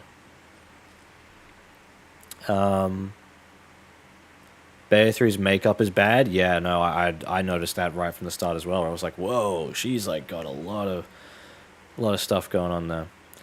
Do you think a Platinum-styled Sonic game could work, given the groundwork Frontiers laid out? I mean, I made a whole video talking about wanting a Platinum Games Sonic game. Frontiers is not a good foundation, though, not at all. I do not think Frontiers did that combat right whatsoever. That's why I showed it in the video as an example of like bad combat and RPG mechanics and stuff. Yeah, to me, Bayo 1 and 2 are the same. There's no reason to split them up. Bayo 2 has screenshot flashbacks to the first game and ties back into the first game at the end. There is no reason to think that they're a separate character. It's just done. Also, like, who the fuck is this guy? Where? Why? Who?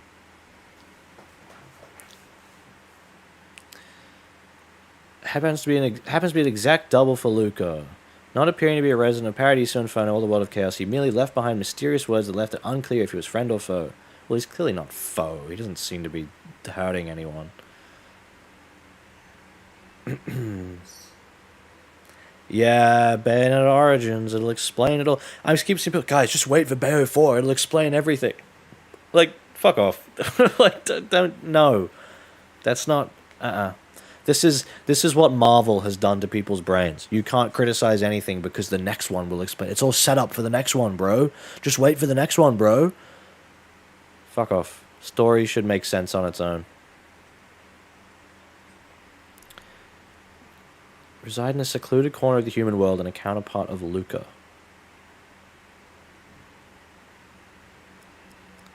Like Luca, he's also being guided by the voice in his head that compels all Arc Atoms to seek the single truth. As he has traveled continuously between worlds. Who's at my front door? Oh. My brother going to work. The fairies are said to be residents of a particularly far-flung part of the multiverse, and to possess a mysterious power that humans do not. Jean's Bay 3 bio is like, she's not gay, please. She's... Is he wearing heels? Yeah, I guess he is. Or like thick boots. As a result of Singularity's erasure of a large number of parallel worlds, resonance between counterparts is occurring, and Luca-On's power has an effect on Luca, as well as his blood relative Viola. But they're not blood relatives, they're different characters. Also, as a result of meeting Luca-On face-to-face, Luca was reawakened as Arc Atom Origin, and able to fulfill his true purpose. I don't get this shit, man.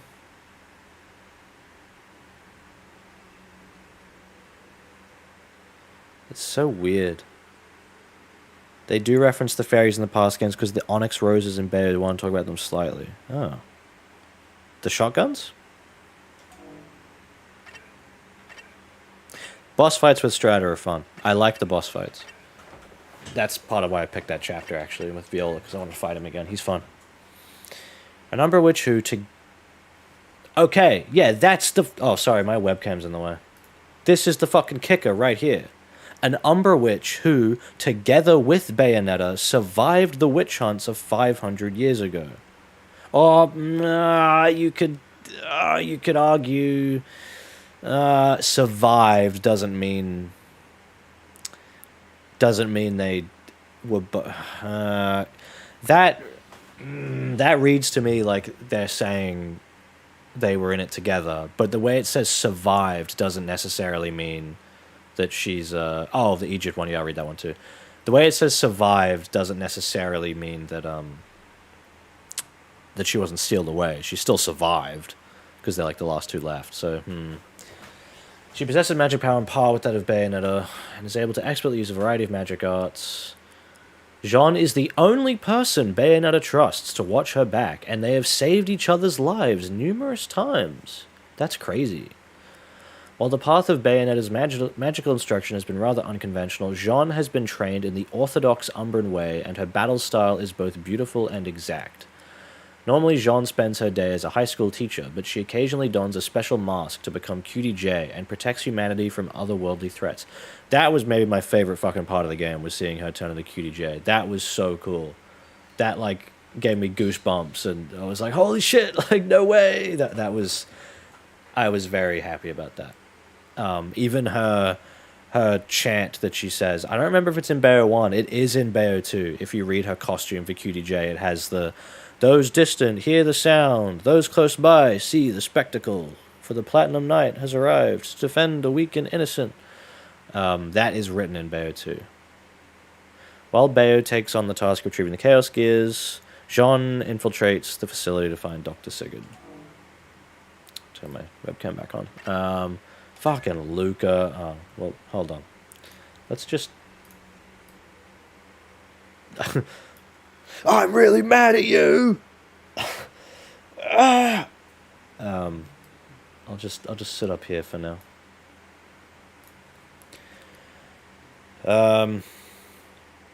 Freelance journalist who appears and disappears unexpectedly. This is my other thing, is like Luca doesn't even seem to be like good friends with Bayo. He just kind of like shows up. And she's like, "Oh, hey Luca, you're here."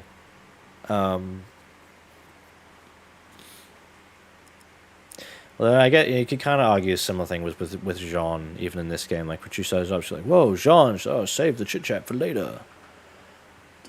Come into my bedroom." Many mysteries, such as the truth behind his father's death, the history of the witches and sages, and the legend of the god of chaos, that's Bayo 1 and 2.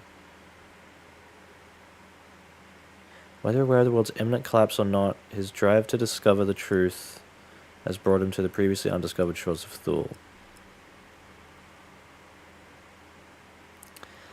The first words out of his mouth tend to be empty flirtation, but his initiative, boldness, and instincts for snatching victory from the jaws of defeat impress even Bayonetta. Since when? Over the course of their long and seemingly destined relationship, they've become bound together by an emotion that goes beyond simple trust, with Luca being the only man in the world who can get away with calling her Cerecita, the name that he only referred to her as when she was a fucking 4-year-old. His encounter with Bayonetta and Viola on the island which holds the key to saving the world couldn't have been a mere coincidence. The root cause of the meeting was the existence of Luca's counterpart, a fairy. As other parallel worlds were drawn, Luca's own fairy power grew beyond a point he could control, corrupted by Dark Adam, an evil counterpart not unlike concentrated malevolence, and he was transformed into a vicious werebeast that lashed out even at Bayonetta and Viola. Risked their lives to restore him. It fulfilled his purpose of guiding Bayonetta. Yeah, the Destiny shit's fucking... I hate that shit. Let them do what they want instead of being made to do shit. Now, the interesting thing with Rodin is that he has no counterparts. Yeah. So Rodin is the same through all of them. I guess he just never mentioned, by the way, Bayonetta, I work with like 20,000 other versions of you. And you see him on the screen with Enzo in Tokyo, and he's wearing his Bayo 1 outfit. So, like, what, does he just change outfits? Wherever, like... I mean, I guess. It's probably magical clothes anyway.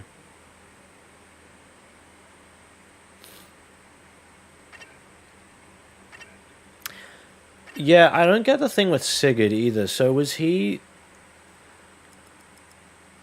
when he's evil, is that singularity possessing his body to become evil, or is it a counterpart of him? Because like they find a variant of him like hung up on the in the big castle thing in the sky or whatever. So like I don't I really don't get what's going on with this shit. Both? Yeah, I don't know. Isn't destiny literally being denied by Bayo 2, saying that men chose their own path? Yeah, you'd think that. It's singularity posing as Sigurd. Yeah, that's what I thought. Yeah, because he's a guy analyzing the multiverse.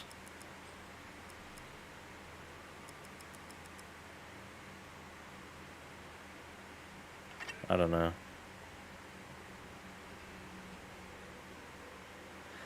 Arc Adam, how? How is that you exist in the here and now? Is one of the worst lines. Replace the one of a kind line with. Well, the one of a kind line's funny already because Bayonetta says, "No, Jean, you and me, we're both one of a kind," which is very funny.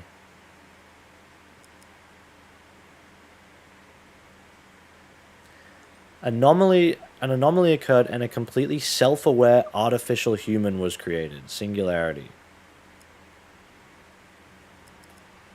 What? Dude, the game doesn't talk about any of this.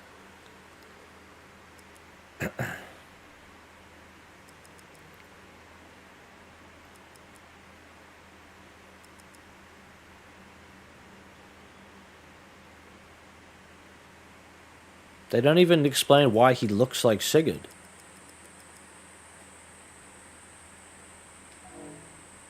Made in his image? Do they ever explain why he was in the rolling stasis pod? No. The Stephen Hawking wheelchair. Jean Beta 3. A number which, one of the third world, who serves as a retainer to the princess, Bayonetta. As Bayonetta's instructor in both magic and combat, she is hard on her pupil, but their relationship has grown beyond that of servant and master, and they are more like sisters, bound by a strong bond of trust that lead Jean to face the encroaching danger facing the world in Bayonetta's steed.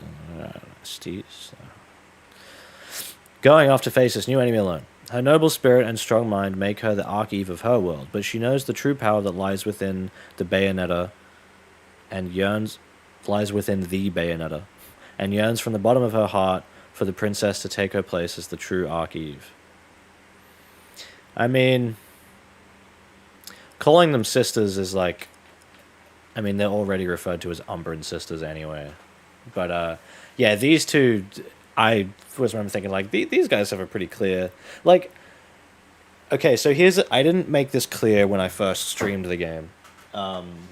You can watch my original stream as well, like from launch day. It's in the playlist. It's in the live stream archives playlist.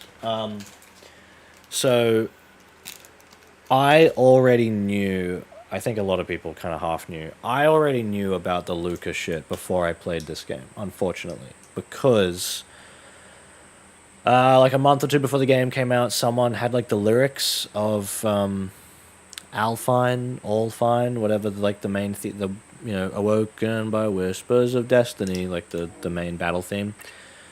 And in that song, she says, "My Cheshire." And it was clearly, like a sort of lovey-dovey song thing. And she says "My Cheshire" in the song. And I heard that, and I went, "Oh no." Because a lot of people already had the idea of, like, Viola could very well be a daughter of Bayonetta and Luca. She definitely has a Luca connection, and then obviously she's got Umbran magic shit, so, So I already knew that before the game came out, and then on top of that was the early reviews saying that, like, Bayonetta's character was terrible. Of saying, I think it was the Polygon review where they did sort of outright mention Luca, and I was just doing like a very quick skim, and like I saw Luke, and I was like, oh no. So like, I already knew before playing the game. I didn't know the details, but I knew that something bad was gonna fucking happen with Bayo Luca shit. And it sucks because when I mean, maybe it was a good thing in the grand scheme of things, but like, had I not known that, I would have gone into Bayo 3 thinking they were actually going to do Bayo Jean, because the opening of the game has them together fighting, and like there's like a hold hands kind of shot. There's the wedding at the beginning as like the sort of setup things on a wedding ship. And then of course Jean gets completely like sidelined later anyway. But there's like those elements that sort of make it seem like it's gonna be like that. And then the Egyptian Bayo and Jean seems like a thing, and I said in the video like this could have been a way to make. Whoa, my bitrate just. I just dropped some frames for a sec there. That was weird. This could have been a way to sort of mirror, like, you know, Al Cereza would see this other version of her with Jean and be like, oh, they're like really in love. Those bitches gay, as they say. And that could have been like the thing that tied it all back together, of like hitting it home that like, yes, Bayonetta and Jean in the main timeline, or well, I guess not a main timeline in this game, but they're a couple. Like, just make it canon, make it clear. But I already knew it was going to go in a different direction, sadly. It's very sad, because it just feels so contradictory. Like, it really does feel like they're kind of setting up that. But, they just completely backtrack it.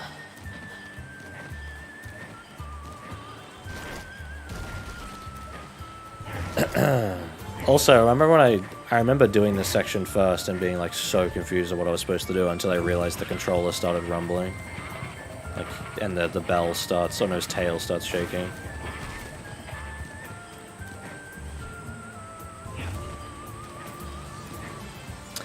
I'm glad I got those clips in the video of the bigger jellyfish enemies having like terrible hitboxes.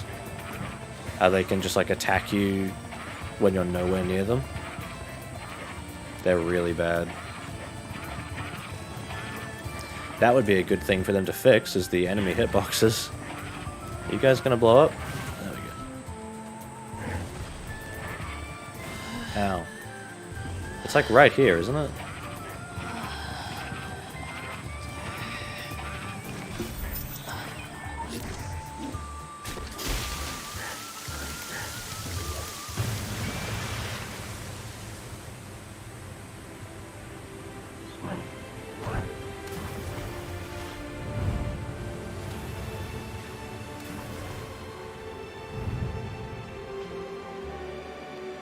Sorry, just messaging someone.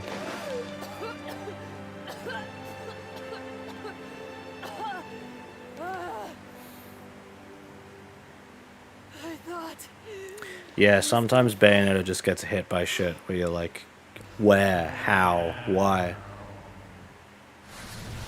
Yeah, Cheshire's never explained either. That didn't bother me as much, but that was another thing of, yeah, of like, okay, she's clearly got a sort of Luca thing going on.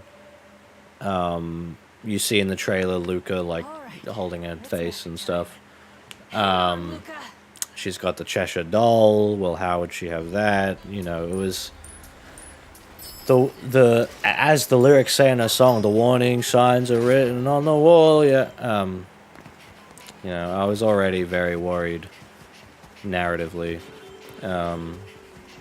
before the game came out, and then yeah, hearing that lyric of the "My Cheshire" was like, ooh. Yeah, like, part of me thinks, okay, is it just meant to be this dimension with the Bayo Luca stuff? But that doesn't seem to be the implication.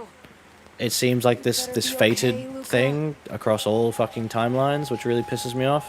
And even if it was a multiverse thing of like, well, okay, but why didn't we get to see that then? Like, we don't get to see the actual Bayonetta we give a shit about. Like, why suddenly change to a different version of the character that like we don't care about this character really, or if the intent really was like this is the story of the brave Cereza split timeline, okay, why not make that relevant? Because it's never like explicitly mentioned, or it's not like a core part of the game is exploring this different timeline. It's just like most people aren't going to know it's a different Bayonetta.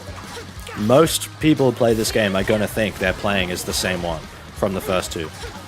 They have no reason to think it's a different one, except for the bit at the end where the other ones show up, but they're probably just be more confused than anything at that point, of like, wait, why is there these guys? I thought we were playing as the same character. Or like, oh, I guess it is a different Bayonetta when she has fucking different hair or some shit. It's like, no, she's just magic, and I'm not. She's just magic, and like she's fashionable and wants to change her outfit. But now to be like, no, every time you see Bayonetta in a different outfit, different character.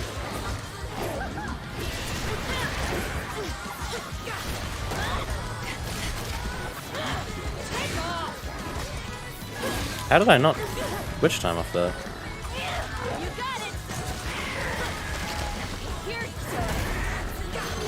Ow. Oh, that does deflect. Okay.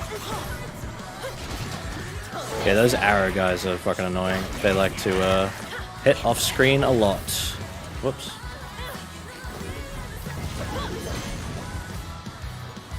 So Viola is fun now. Viola was always fun. I think they just made her a little bit better. Oh, I should probably move my webcam back down. I always liked Viola. I thought she was fun to play. Where's my UI? So no. Right here. Alright. About here should be okay for webcam. That should be good. Okay, good to know. All I had to do is plug the fucking capture card in the back of the computer and now it works fine. So it probably just was my front USB ports weren't working great. If they wanted Bayo to get with Luca, they needed to have more scenes. Yeah, definitely. Bayo 2 couldn't handle Bayo 1's weight in Bayo 3 when she tried to save her. Didn't she get rotated as... Didn't she rotate a space station with her legs in Bayo 2? She did.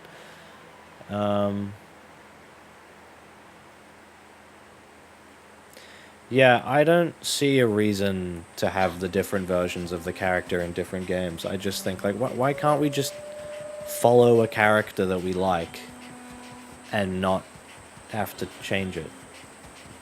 Like, why do we have to do that? What's the point?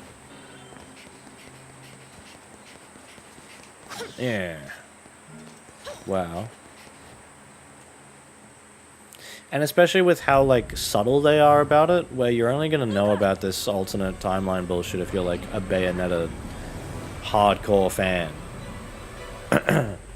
Like, I'm going to be honest, before Bayo 3 was, like, coming out and people were talking about it, I had no idea, I genuinely had no idea that young Cereza in the first game went back to a different timeline. I thought the implication was that it was just standard time travel, where, like, it was like a stable loop, that like she went back and then grew up into the Bayo we're playing as, which is why she gets the eyes of the world, right? Because like you send little Cereza back in time, and you put it back, Bayo comes back out, and then the world like changes, and she goes ah, and then like awakens the right eye. So I thought there's a linear connection here, but it's like, no, actually, that one grew up into a completely different character, and your playing is still the same one, no change. And it's like, well, then why does she have the right eye now? And it's like, oh, because Kamiya said the right eye is just persistent across all dimensions, which is like, what? Like, how the fuck is anyone supposed to figure that out? I always thought it had like overwritten the timeline or something, and we just had to assume that, like, I don't know, it was like in Back to the Future where like Marty goes back and the timeline's completely different, but he's like still the same character, we just have to like accept it. I thought it was trying to be like that. Voice? Oh, why am I in the red? In my head, telling me to see the truth. OBS went OBS went into the red for a sec there. Maybe my internet's just having a bit of a freak out and put the bitrate down a bit more. Down to 16,000. Yeah, I'm aware. Sorry about that. Is the stream, like, sounding and looking okay still?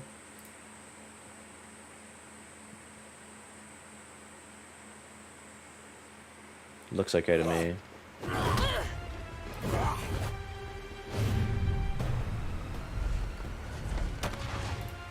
Okay, yeah, I think we're alright. Yeah, I saw the OBS, like, status light go from green to red for a sec. I don't know what happened there. Someone's throttling my upload speed.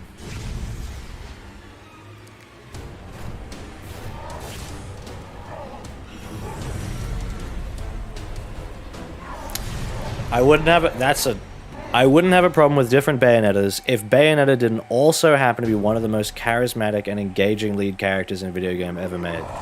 That is an excellent point. That is a very, very good point. No, it can't be. Isn't this what you guys always wanted for Luca? No. Okay, Luca. Ow. Funny joke. A little early for Halloween, though, don't you think? Come on, snap out of it. That's so I get so annoyed that I can't juggle properly with her darts because she just doesn't hit them properly.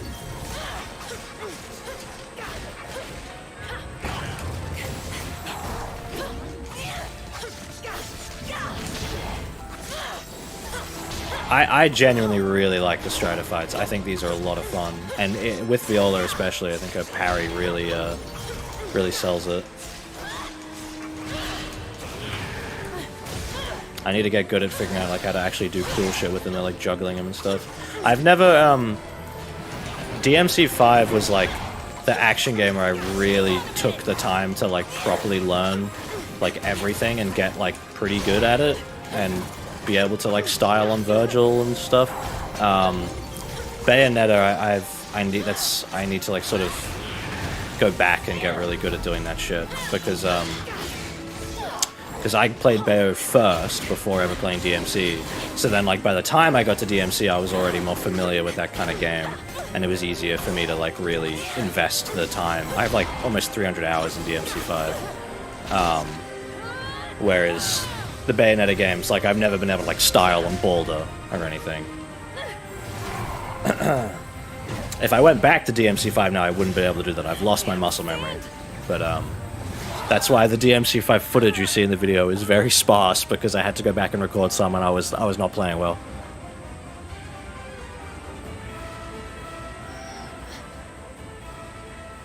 Wonder what this fight's like on Non-Stop, on Infinite Climax.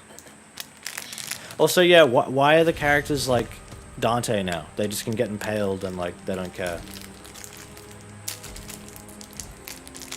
I'm eating a baked OT slice raspberry and white chocolate bar, muesli bar thing. Because I'm hungry.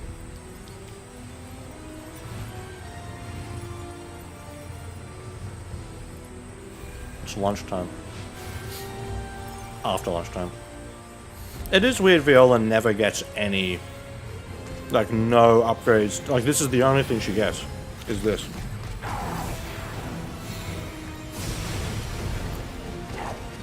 Oh, I ain't talking Bayo 2 Boulder. I'm not gonna fuck with that guy, he's annoying. Spammy, like, impossible to dodge, or impossible to hit attacks and stuff, he just dodges everything.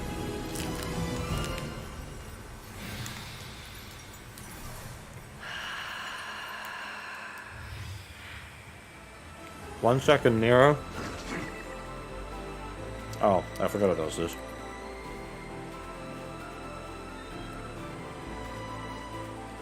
The weird motion blur on the cutscenes is ugly, I agree.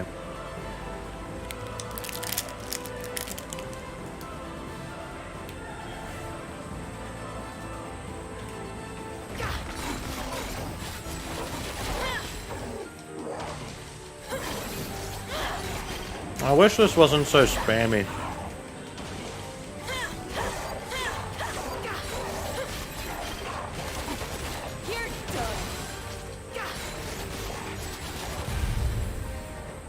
I wish it was more like a traditional Devil Trigger, where like, or even like Dante's Sin Devil Trigger from DMC5 has more utility than that. Well, like more deliberate utility, where like you have to, you have to think. You can't just mash with Dante, with STT. I'm just gonna put this in the bin.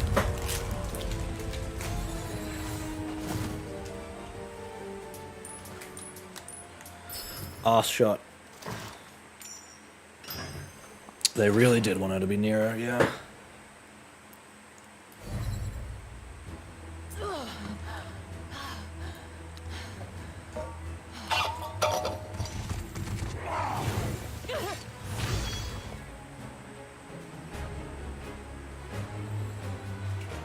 Yeah, it is really strange that Viola has, like, nothing to do during the fight with Singularity. She does nothing, and when she does show up, she just gets, like, fucked. Because I really thought, surely, like, Bayonetta's gonna go down, and Luke is gonna go down, and, like, Viola has to come in and help and, like, finish them off. But they didn't even do that. Like, you play as her in the epilogue bit against Kraken, but that's really it. Very strange. Predictable. Wait! What are you up to, Kitty? I don't like her voice. You don't know who he really is. It's SpongeBob. Impossible.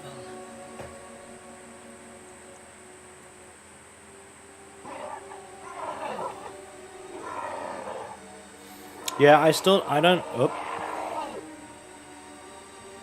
Okay, I went in the red for a sec again there, sorry. Don't know why. Don't know why that's happening. What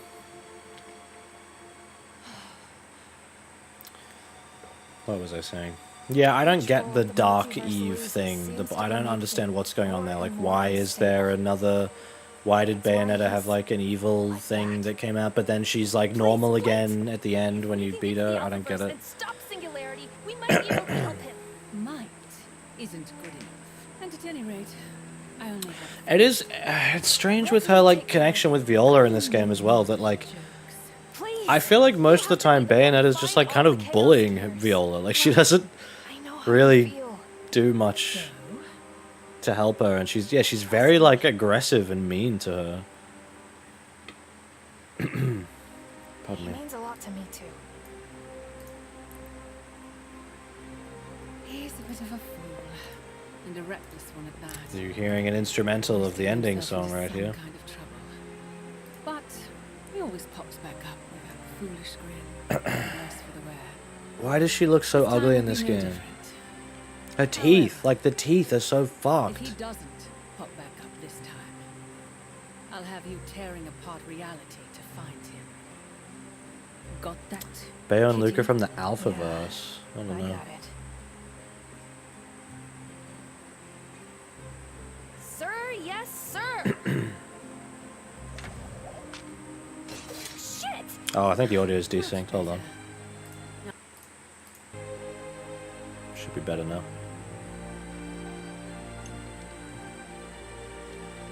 And hey, the name's Viola. Whoa, make Don't sure to say that forget. every time you're on screen. You're making me feel so vindicated. I'm glad people, felt like they were being represented in that video. Of like, I was providing a viewpoint that people understood. I worked a lot on making sure that final line was clear and succinct. The one about, it may seem crazy to think that like Bayonetta 4 won't even have Bayonetta in it until you realize that's already what Bayo 3 is. I reworded that many times to make sure that it sounded like spot on, clear, and there wasn't any like huh, what? Because I wanted that to be an obvious ending statement.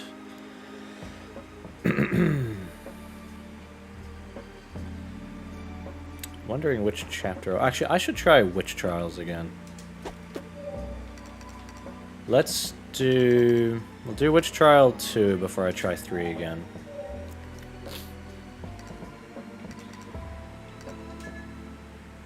I really hate these animations in here as well. The one where you select Viola on that menu, which just goes like... Like, it looks so fucking weird. And it doesn't help that the frame rate's really low as well. It makes it look bad.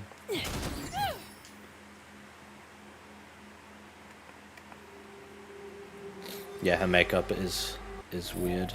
I'm not a fan. Alright, what weapons do I want to use? See, I'm not crazy about G-Pillar. I think most people feel that way. I think they added a Wink Slave onto the end of, was it Punch Kick Punch? Yeah, that didn't used to have a Wink before. Yeah, I don't know, it's just a bit too slow for me. I do like Cruel Altia. Simoon's like, oh yeah, so this has offset now, right?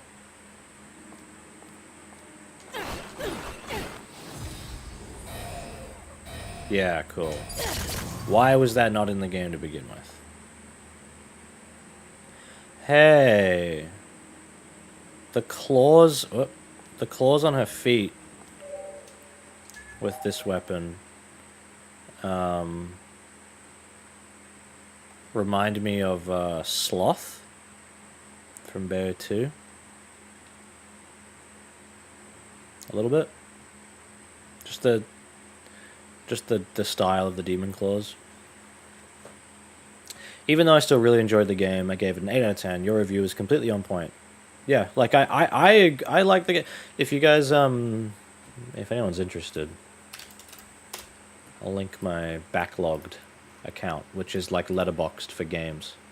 I don't love, you know, game number rankings and stuff, but here I've just linked it. I think I gave Bayo 3 like a 4 out of 5 stars on there. I think at Bayo 2 I have it a 4 as well, and Bayo 1 is a 4.5 out of 5.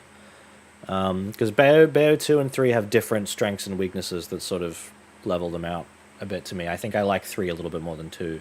I just think the story is really fucking shit, and the characterization of Bayonetta is bad. She doesn't even look like Bayonetta anymore, even if you use that outfit. Yeah, let's go with these again. Yeah, I like backlogged as just, you know, keeping track of stuff. This enemy that I slightly mispronounced the name of in the video, and I wanted to go back and re-record it, but I also kind of couldn't be fucked.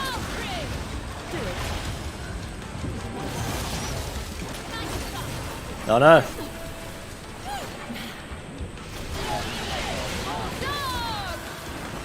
I don't know if anyone else feels the same way about I do with the weapon specific special moves. I think this one in particular is one I don't like, when she does like the tornado and she goes like, feel the wind from the fans that I am making wind with. Like, it's just, I think I described it as in like somewhere in like a Twitch chat. I think it was Yoshesk's Twitch chat the other day. I think I described it as it sounds like comic book kind of dialogue where they have to like say what they're doing when they do attacks and stuff. And Bayo's done that a little bit before with like what do you call it? What's the moves in 1 and 2 where she says shit out loud? Like heel kick and stuff. But it's like quick little things. It's not fucking full sentences of like, this is the thing I am doing and I'm saying it out loud. I don't know, it's just very, very, it's cheesy in the bad way, I think, which is kind of cringe. I was watching back my... Oh shit, I didn't know you could wink with webs. That's cool. I was watching back my initial playthrough stream of this last night, and found me going like, oh, I wish I had Tetsuzanko, like I don't have it. But then watching it be like, no, I did have it, like I was using it, and I just didn't realize, because I think it like took too long to come out, so I didn't even realize it was activating. Slow them down. Ow. No, do the Sonic spin dash. Which one's the spin dash? That one.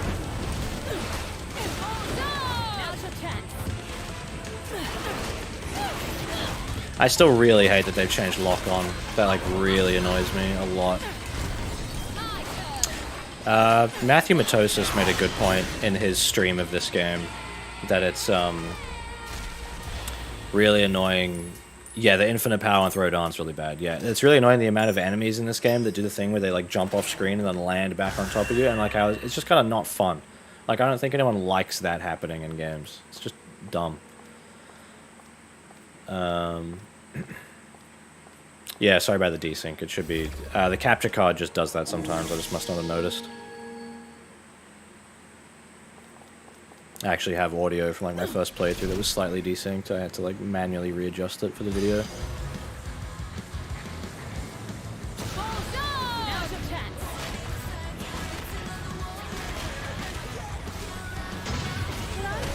See, the multi-torture attack thing is neat. I just forget I can even do torture attacks.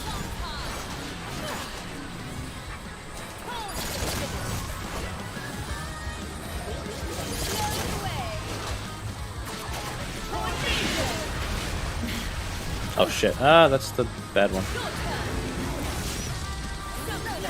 No, ding.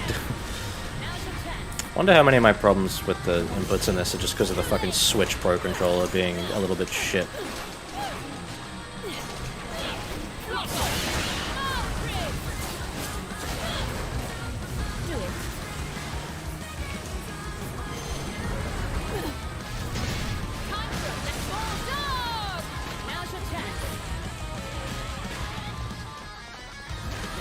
I do like Viola's theme quite a bit. No, I don't want to. No, I don't want to do that. No, Gamora, come over here. There we go. Yeah, barely any emphasis on torture attacks. Yeah, I agree. You feel the burn, don't you? Yeah, I used to like 2 more because it just looked better. It got rid of all the dumb bullshit QTEs and stuff, and it felt a little bit more forgiving. I used to think 2 was better because it didn't like punish you for using items, because I used to think like, why would the game give me items and then get mad at me for using them? And then, you know, I had to realize, I had to, you know, come to the realization that sometimes games giving you stuff doesn't always mean you have to use it. And like, maybe a game can give you something that doesn't want you to use, but it's giving it to you as an option.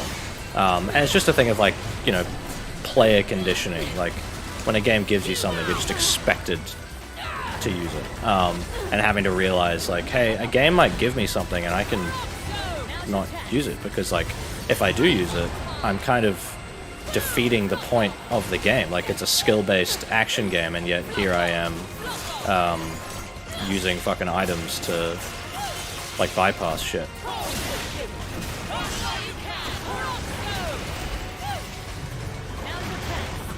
Get him.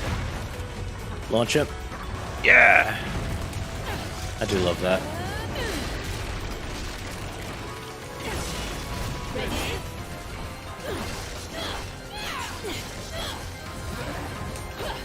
Oh, I wanted to get him with the charge, just too late. I do like her little sort of dances she does when like you're charging the guns. I think they're cool. Oh, sorry. I like that 1 of 101 has items that do or don't penalize you depending on what they do. That makes sense. I don't think I ever used any of the items in 101.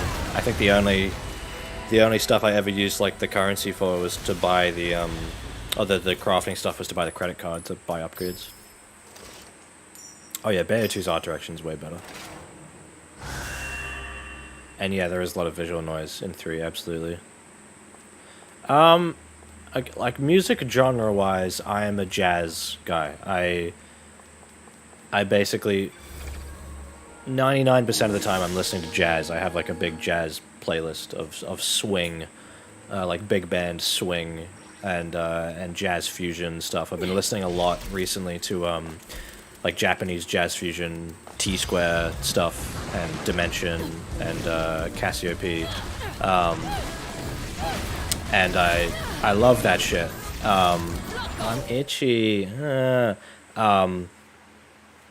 So I like the jazz stuff in Bayonetta a lot. That was like one of the things that, you know, when I first played like 2 when it came out, when the demo came out for 2, and I was like, oh, this is fun. It was like, oh, this music's cool. Like, it's a really, you know, most action games don't use jazz music and stuff with like female vocals and stuff in the background. It was cool. I do quite like Viola's theme though. It's good. It's a very good battle theme as well, of like getting you into the mood to fight. Fuck.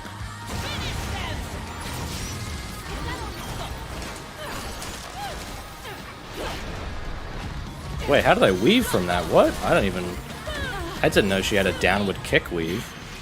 Was that a combo string thing, or was that from me doing, because if I kick down, ow! If I kick down, yeah, I don't get a weave from that.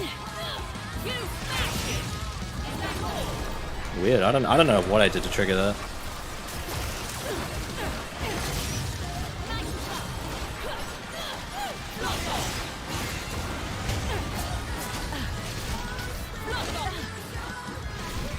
Whoa, shit. Oh yeah, I was talking earlier about how, like, I'm still thinking of doing a Sonic Frontiers video, but I am a little bit kind of torn on it at the moment. Maybe just because I'm having a good time, like, not having to work on a video at the moment, where I'm just, like, I'm just playing games and having fun, not worrying about making videos right now, but, yeah, I don't know, Sonic Frontier... What the fuck is that texture on the floor? Has it always looked like that?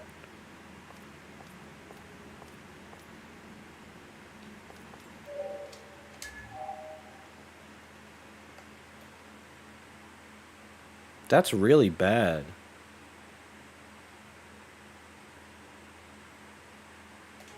It's like a fucking mosaic.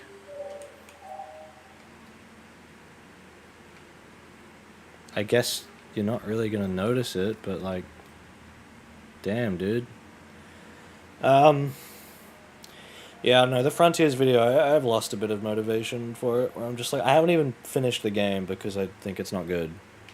And I'm not excited to play it. And I want to make sure that, you know, I think part of the reason the Bayo 3 video did so well is because I made something that people hadn't really made before. Like, there've been a few, like, big Bayo 3 videos, but, I think the sort of detail I went into and the points I covered... Why doesn't it let me change demons in here? And something like the points I covered in... Ow! Were somewhat unique. Like, I don't think there were many other videos that had done that stuff. That's what a lot of people said to me anyway. It was like, oh, this is the first video about... Oh, fucking hell. The first video about this game that's, like, really put into words how I feel about it. So I think that's part of why it did so well. And I like being able to provide, you know, a video where I'm... What? Did I perfect call that when I wasn't even near him? That's weird. I was trying to break that enemy's shield, and I think I got an assault slave on the enemy that wasn't even fucking near me. Ah, fuck. Get him. Oh my god.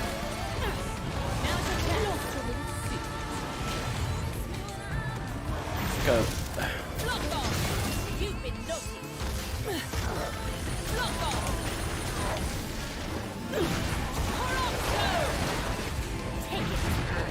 Get him. No. Oh, I broke it. Dude, the camera in this game is still really not good. But yeah, the thing with Frontiers is, like, I have some stuff that I don't think other people have talked about, but not a ton. And I'm just not super passionate, and I just know I'm gonna make that video and I'm just gonna get harassed by people again. Like, that's why I'm not on Twitter anymore. I'm just really fucking sick of it. I'm sick of people fucking bullying each other over video game opinions.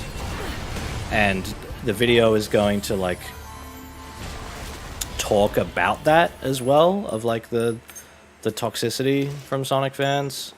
and like all these examples of people being like really horrible and rude to each other for no reason. Hi Ted. And I'm just a little bit like,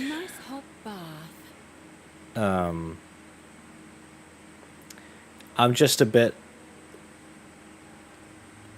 yeah, I've sort of lost the energy to like want to talk about it, because I feel like it's not even really going to help that much. People are just going to use, they're going to use me saying, hey guys, can we not harass people for anything, really? Can we just not do it? It's not fun. Not just me, like, it's not just because you did it to me, it's, you did it to me because I was sticking up for other people who were being harassed. Like, can we just not do it anymore, please? And I know people are going to use that as a reason to harass me more. It's going to be like, oh, this guy's just mad that people are being mean to him online or something. Like, oh, just don't fucking do it. Like, to anyone.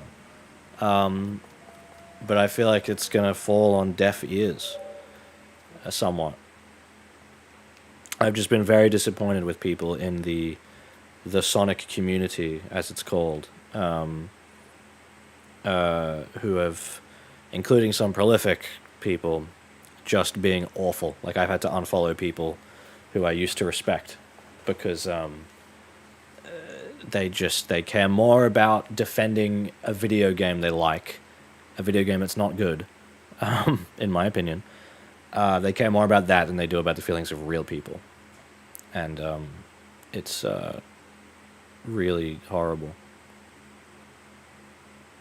You got put in an ownage video for pointing out someone was wrong about something. That's cool. Sorry, my brother was asking me a question.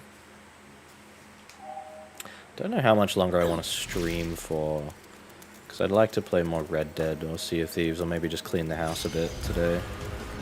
Figure out when I want to... these fucking guys. Figure out when I want to make for dinner this next week coming up before I get my groceries, but I don't know. I gotta admit, I'm still not, like... I haven't really memorized a lot of the Demon Slave inputs. I kind of just impulsively, like, attack and just see what happens. I'm trying to get better at, like, actually, you know, purposefully doing attacks, but it's a little hard sometimes. Get it? Oh, that's the thing I don't like with the Wing Slave, is you can't follow up with regular Demon Slave afterwards. Stay there, don't move. Yeah!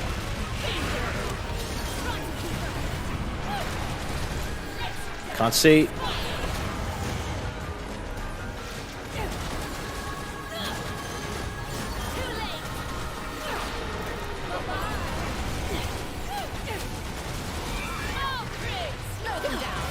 Fuck.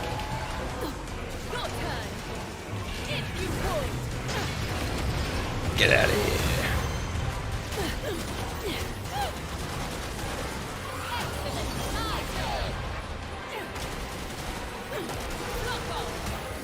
Yeah, I've seen all of Sonic Frontiers, but have not finished it myself because I thought it was fucking boring and lame. And I've been too busy with the Bayonetta video anyway. And now I'm playing Red Dead 2, having a good time with that.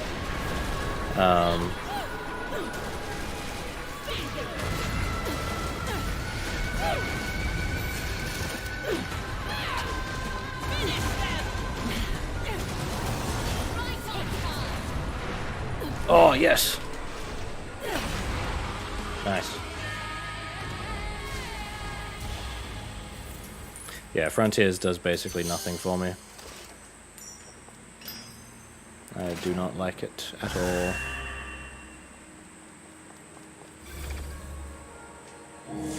My wife downloaded Sonic Frontiers on Steam and it crashed her computer. Yeah, what games are coming out this year I'm excited for? There's the Hollow Knight sequel, Hollow Knight Silksong. I am looking... Oh, fucking... these. But I can't change my demon? What?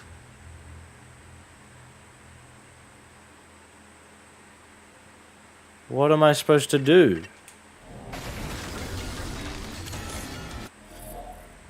Huh?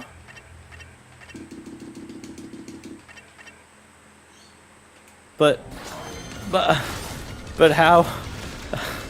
What? How am I supposed to do anything?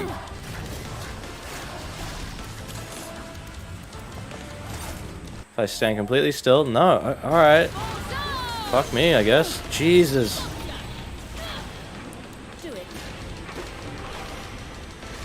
Get out of here. Ow. Do that. No, Gamora, do the big laser. I don't know where the enemies are, so I'm just gonna blindly... This is not a fun enemy. I don't like this. This shit's dumb.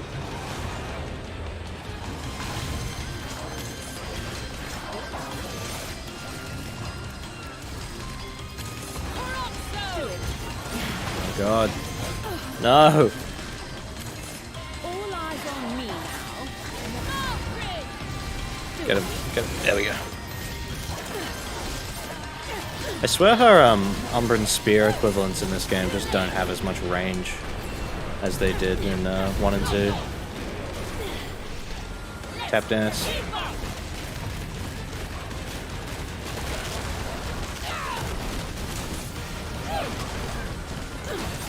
See, what's this one say?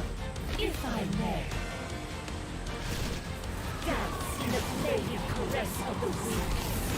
Dance in the caress of the wind. Like, I don't know. It's just like, why are you saying that?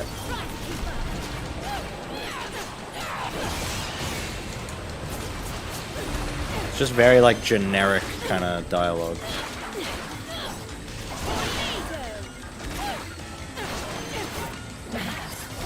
Ah. These guys are kind of annoying. They're alright, but they're a bit irritating.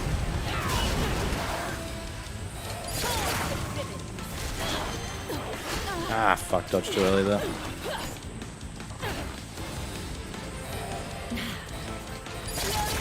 Okay, there's a bit of range on that. Fuck. Fuck, oh my god, I'm doing shit.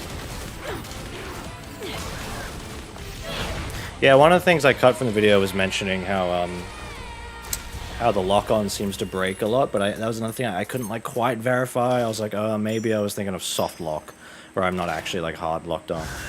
Thank you, Pocono, for the thing about the video.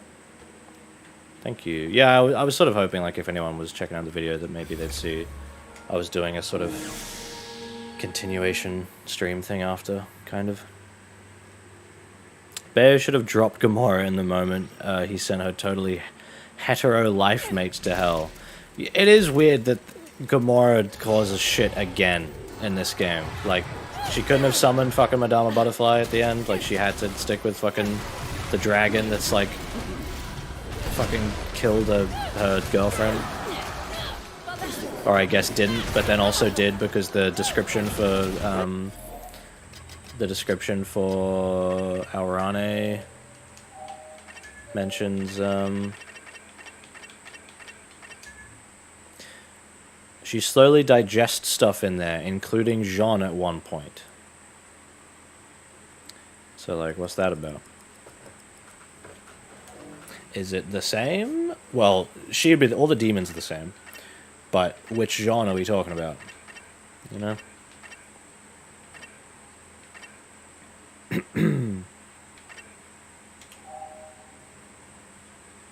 The fact that 3 Bears didn't summon Sheba is baffling, yeah. Yeah, trying to make sense of this fucking story is borderline impossible.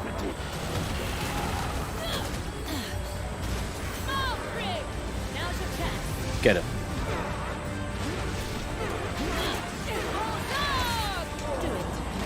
I really like Madama Butterfly's redesign. She's like one of the only redesigns I like. I think her original design was really good too, but I don't know. I like what they did to her. Kind of made her like sort of more like Bayonetta. Oh fuck, yeah, I forgot they could do that.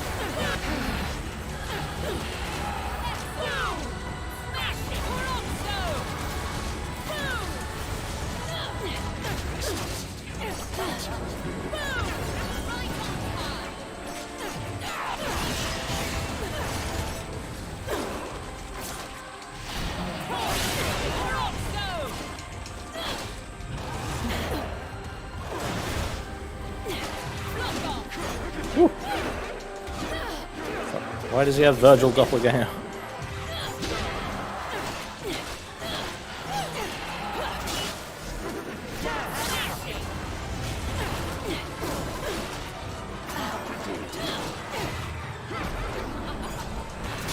I still really wish they let you free swap weapons and demons a bit more. Glad you at least get 3 demons instead of just like 2. But I still really think the game should have let you quick swap weapons more.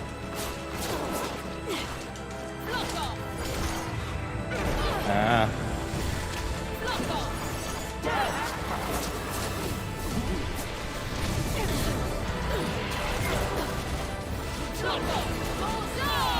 Ah, shit! No. Don't go into that.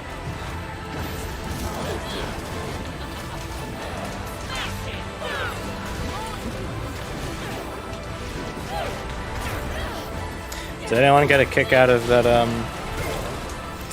part in the video where I managed to prove you can spam Wicked Weaves and still get pure platinum? Because that one, I had that written down because I know I'd tried it once, but I didn't record it. And then when it came time to do it in the video, I was like, oh fuck, wait, like I don't have footage of that. And then I had to go re-record it. No! I had to go re-record it, and I was like trying and trying. I was using what I thought I'd done originally, which was the Grace and Glory Witch Trials fight. In Witch Trials 1, I think, was the one that like I thought I'd encountered it in. Get out of here.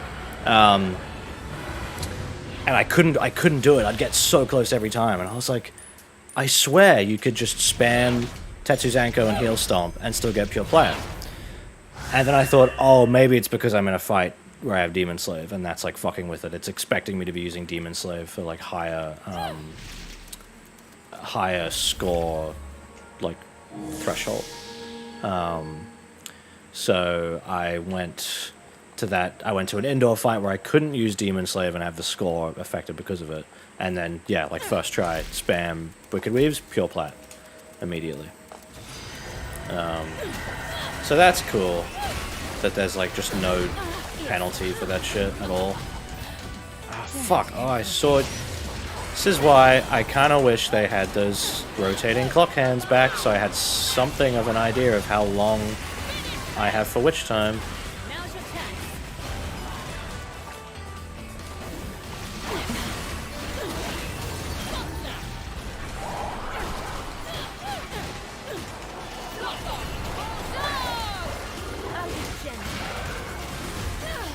God, fatty frog. Ugh.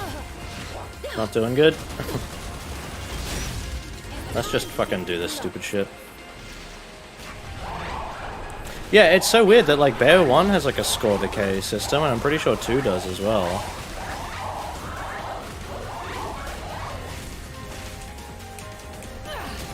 I thought I heard like a weird beep before. It might have been something from outside. Ow.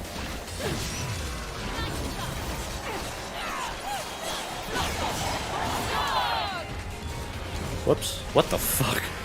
Why did she wink over there?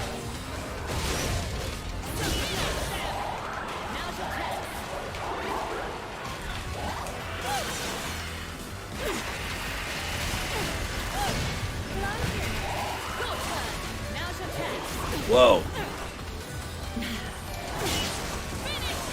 So many things I can't see.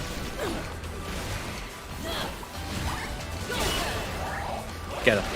Get it! Oh shit! I'm so close. I've already beaten this one, but I'd like to not embarrass myself completely. Ah, no! No! I can no! Oh my god. Alright, well, I'm a fake Bayonetta fan.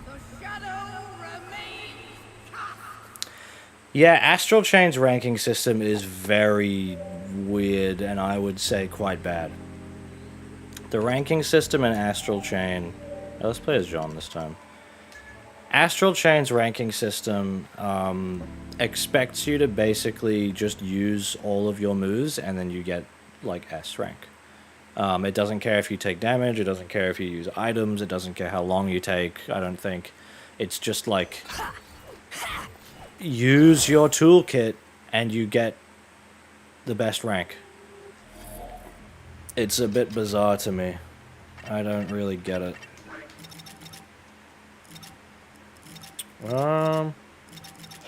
Malphus.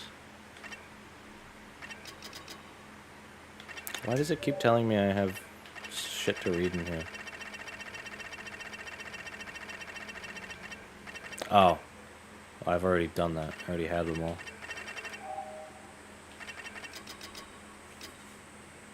Don't I still have something I have to unlock for Rodan? Yeah.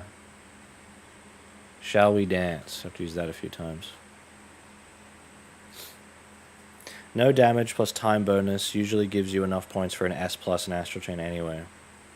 Yeah, it's just weird that, like, getting hit and stuff, they're just like, doesn't matter. Tartarus. I have not used Tartarus much. I'm not very good with it. And considering this is on non-stop, probably shouldn't use it. What is up with these renders, man? That render, for the Bayonetta one as well, for Rodan, looks so weird. What is going on with her face? And her shoulders! What's going on with, like her upper body? Like, it's like, I know that, you know, like, sort of skinny kind of Barbie doll, but, like, her, like, shoulders are bulging out of the side of her dress there. Yeah, and her neck is super long. I thought Astral Chain was okay. It was okay, but I didn't love it. I didn't like it that much. I had a lot of problems with it. Let's use Cruel Out here. Oh, and then give me back the microphone. This weapon's fun. I like this one.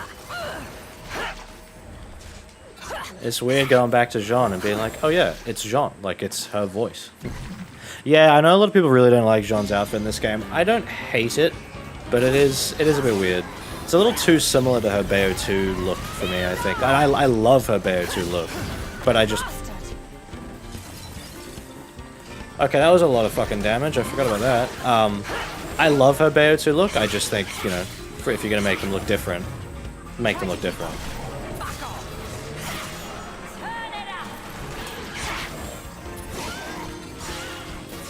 Ah, don't fucking hit me from off screen, please.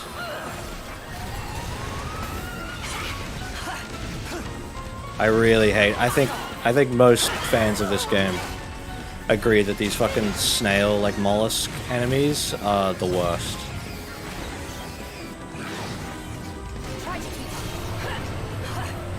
Oh, can't I, like, combine that with Phantasmagoria's fire?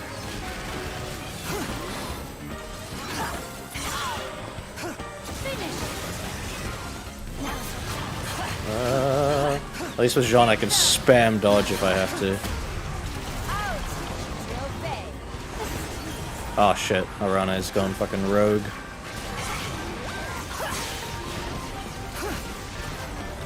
Ah! Yeah, the snails really suck. They can just completely fuck you over.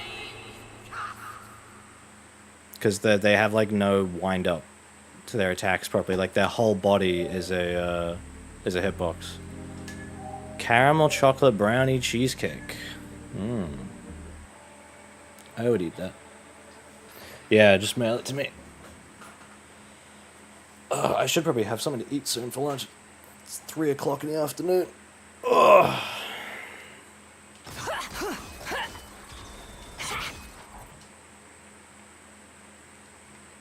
I don't really like the Demon Masquerade for this one. I don't know. It's alright. Like, it's unique, but not as cool as the other ones. Oh, that frame rate.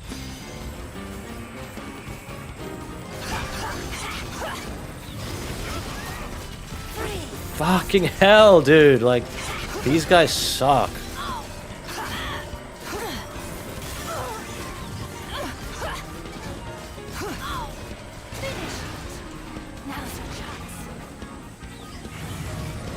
Get him. Pick him up. Now, throw him? Yeah. Ah, are you serious? Jean takes more damage, right? Like glass cannon, she takes damage and gives more damage, I think. I think that's how it works. This is why I haven't beaten the third witch trial. Because of the fucking slug. Snail. If I had more time for the video, I could have just spent like a day trying it over and over. Yeah, I do like the Riders of the Light remix in this game. It's very good. I love the added guitar.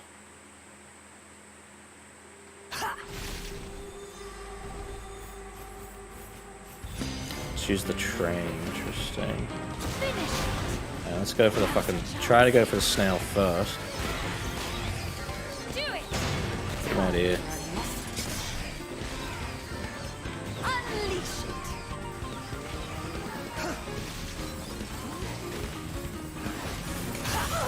Fuck! Oh my god! Nope. Fuck you. Oh, that doesn't work. Okay. Oh my... I really don't like this enemy.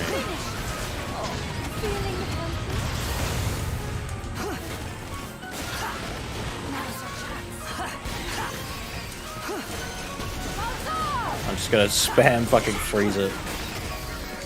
It's my only option. Ah, I hate... Oh, I don't like that fucking move at all. And it still hit me.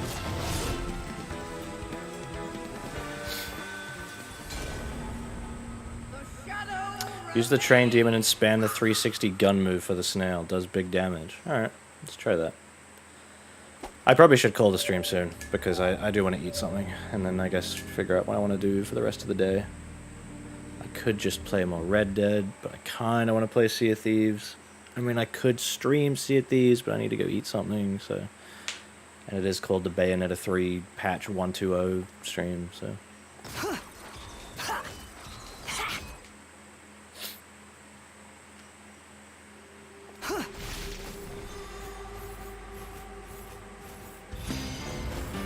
Oh shit, I can't. Fuck, sorry, I meant to equip the train and I forgot to. If I die again, which I probably will, then I'll try it. It's not where I wanted you to go, Styx.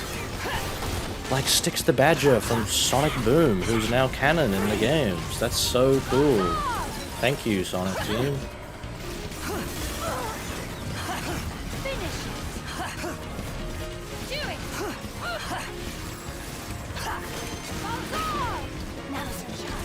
Ah, fuck, man. This snail has way too many, like, off-screen projectile attacks. Oh, no, go back to the freezy. Hey, fuck you. Even in Witch Time, like, it still didn't stun it properly? Like, Madama Styx had, like, knockback from that? Fucking spam it with moves. Oh shit! Fuck,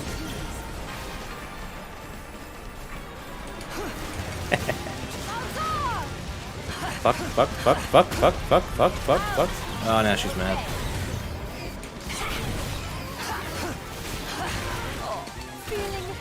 I don't even know what hit me there. I think I got hit by the snail and then I got hit by Styx. Rodon's dance to heal. I completely forgot I could do that as well. Completely forgot that was a thing. See, moves like that are like, alright, this is cool, because I think that's the one thing I haven't unlocked, is like I have to upgrade Rodon's dance healing thing. But I think, like, if you're good at the game anyway, I mean, you're not going to need that, because if you're going for pure plat, you can't get hit regardless. So having a move that's built to heal you is kind of somewhat pointless.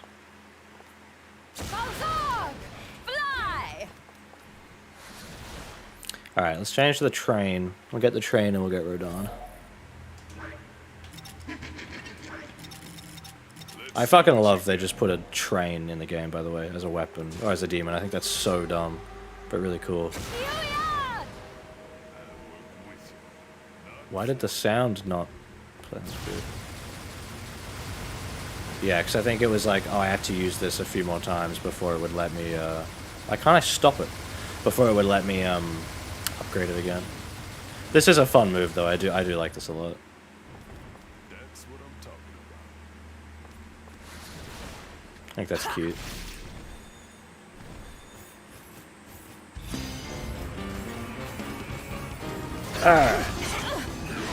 Fuck you. Okay, so the train move where it spams the guns, is that... Oh my god. Is that one? I don't even remember what move it is. Oh my god. Holy shit.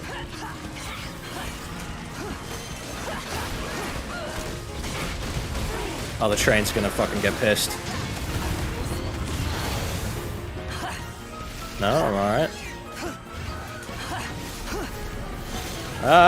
Can't see anything. Woo. Yeah, point blanket. Holy shit, that does do a fuck ton of damage, doesn't it? My god, you can just ram it like head on. Woo, woo. Ah, I forgot about that. Lightning. That is so lame. There's like barely any anticipation for that.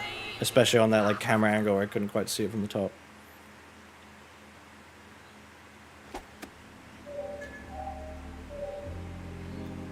It's literally just because of that fucking snail. In the first verse.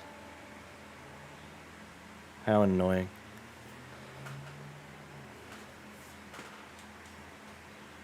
Try it a couple more times and then I'll probably call the stream here, I think. But thank you everyone for coming.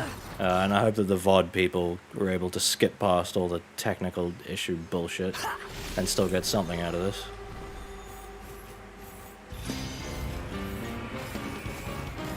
Alright.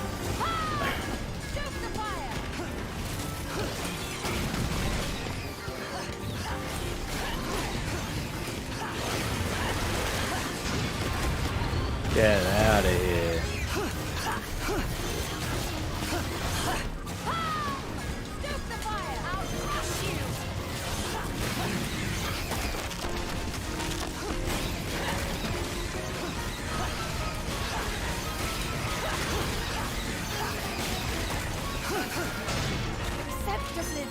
This definitely works.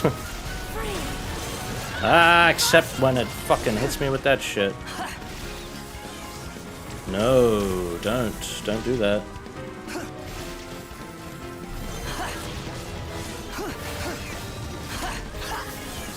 Nope, nope, nope, nope, nope.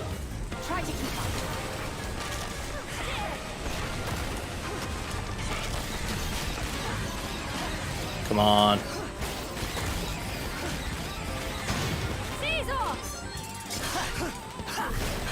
Ah. Nope, nope, nope, nope. Can't see. Oh,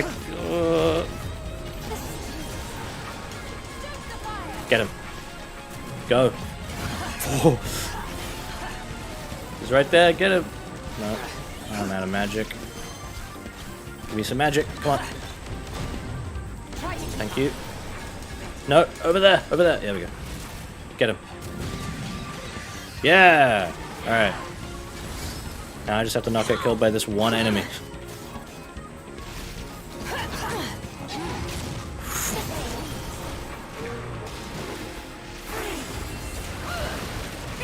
There we go. Yeah, maybe I'll go back and add a timestamp so people can skip the bullshit at the start. I'd better get my friend. What do I know about importing? What does that mean?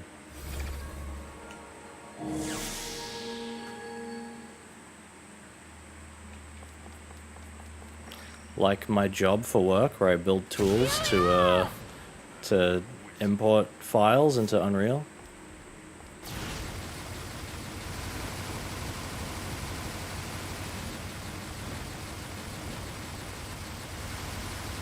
Okay, the healing on this isn't super fast, but it exists. Okay, this is someone from work talking to me. For the record, streaming is work for me. And also, my other job that I'll be doing on Fridays should be ready for next week, so that's why I'm streaming instead of doing whatever I'll be doing for that.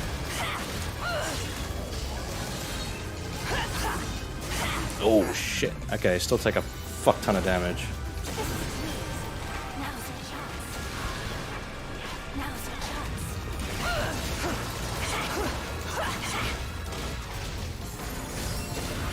Wonder if I can... Oh wait, no, don't do the dance, no, because I think it locks me in there. Yeah, I was thinking of doing it mid-verse, but I think it locks me into it, like I can't get out of it once it starts. It's my only fear.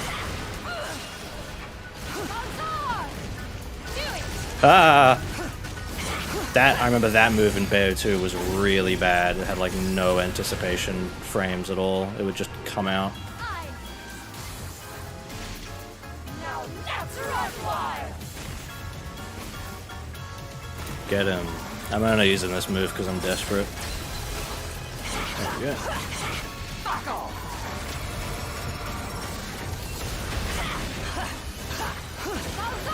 Now's your chance. Get it. Oh shit. Oh, right. There we go. Dance is sort of impractical outside of healing. You can cancel it if Rodon gets hit? Okay.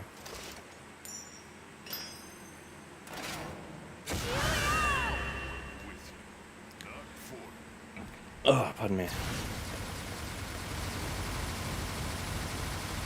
Could use the rage to my advantage, that's true. It's tricky though.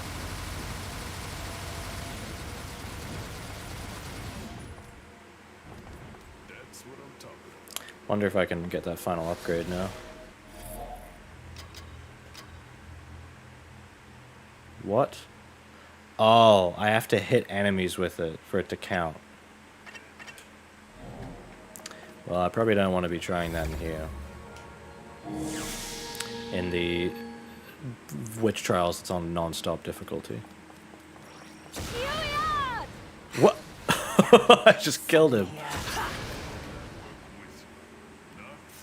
I cut a part of the video that was talking about how you can like charge jump offset, where like you can build a combo and then build a G-pillar Gamora charge jump and then offset the combo through with that.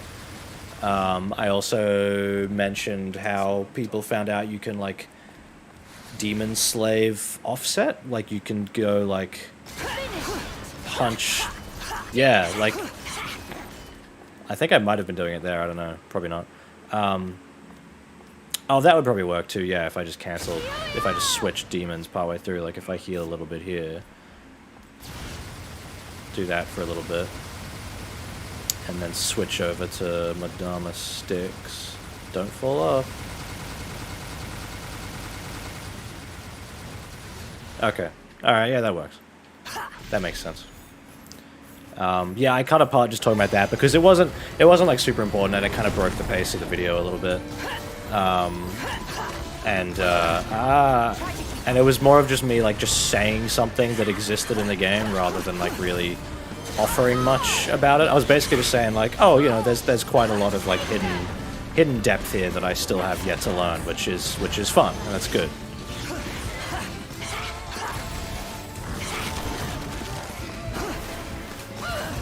I don't like the summon chance in this game either. There's no more fucking that's it. There's no more avocado summon. There's no more Ava Vago. And the Rodon one's particularly annoying for Bayonetta fucking Ayuya! Like, shut up fucking every time she does it. Kind of pisses me off a bit. They're not as good as the summons from the first two. Because especially if you're going to be hearing that all the time, you know, mid-game with Demon Slave, when you're summoning them directly into gameplay, it's just going to get annoying. I think I might call it here. Yeah, I've streamed for 3 hours, you know, aside from all the technical difficulties, it was probably like 2 or 2.5 hours of like actual decent stream stuff. But yeah, I just wanted to chat about Bayo 3 after the critique, give people some extra stuff from me about Bayonetta to hear and talk about. Hopefully the VOD people got something out of it too, even though they couldn't be here to like ask live questions. I might do streams somewhat more often again, but I don't know. We'll see. I don't know if anyone has like any last-minute important questions about anything about the video or about future videos or junk or anything hyper-specific about the game that I didn't talk about in the video that they want to know.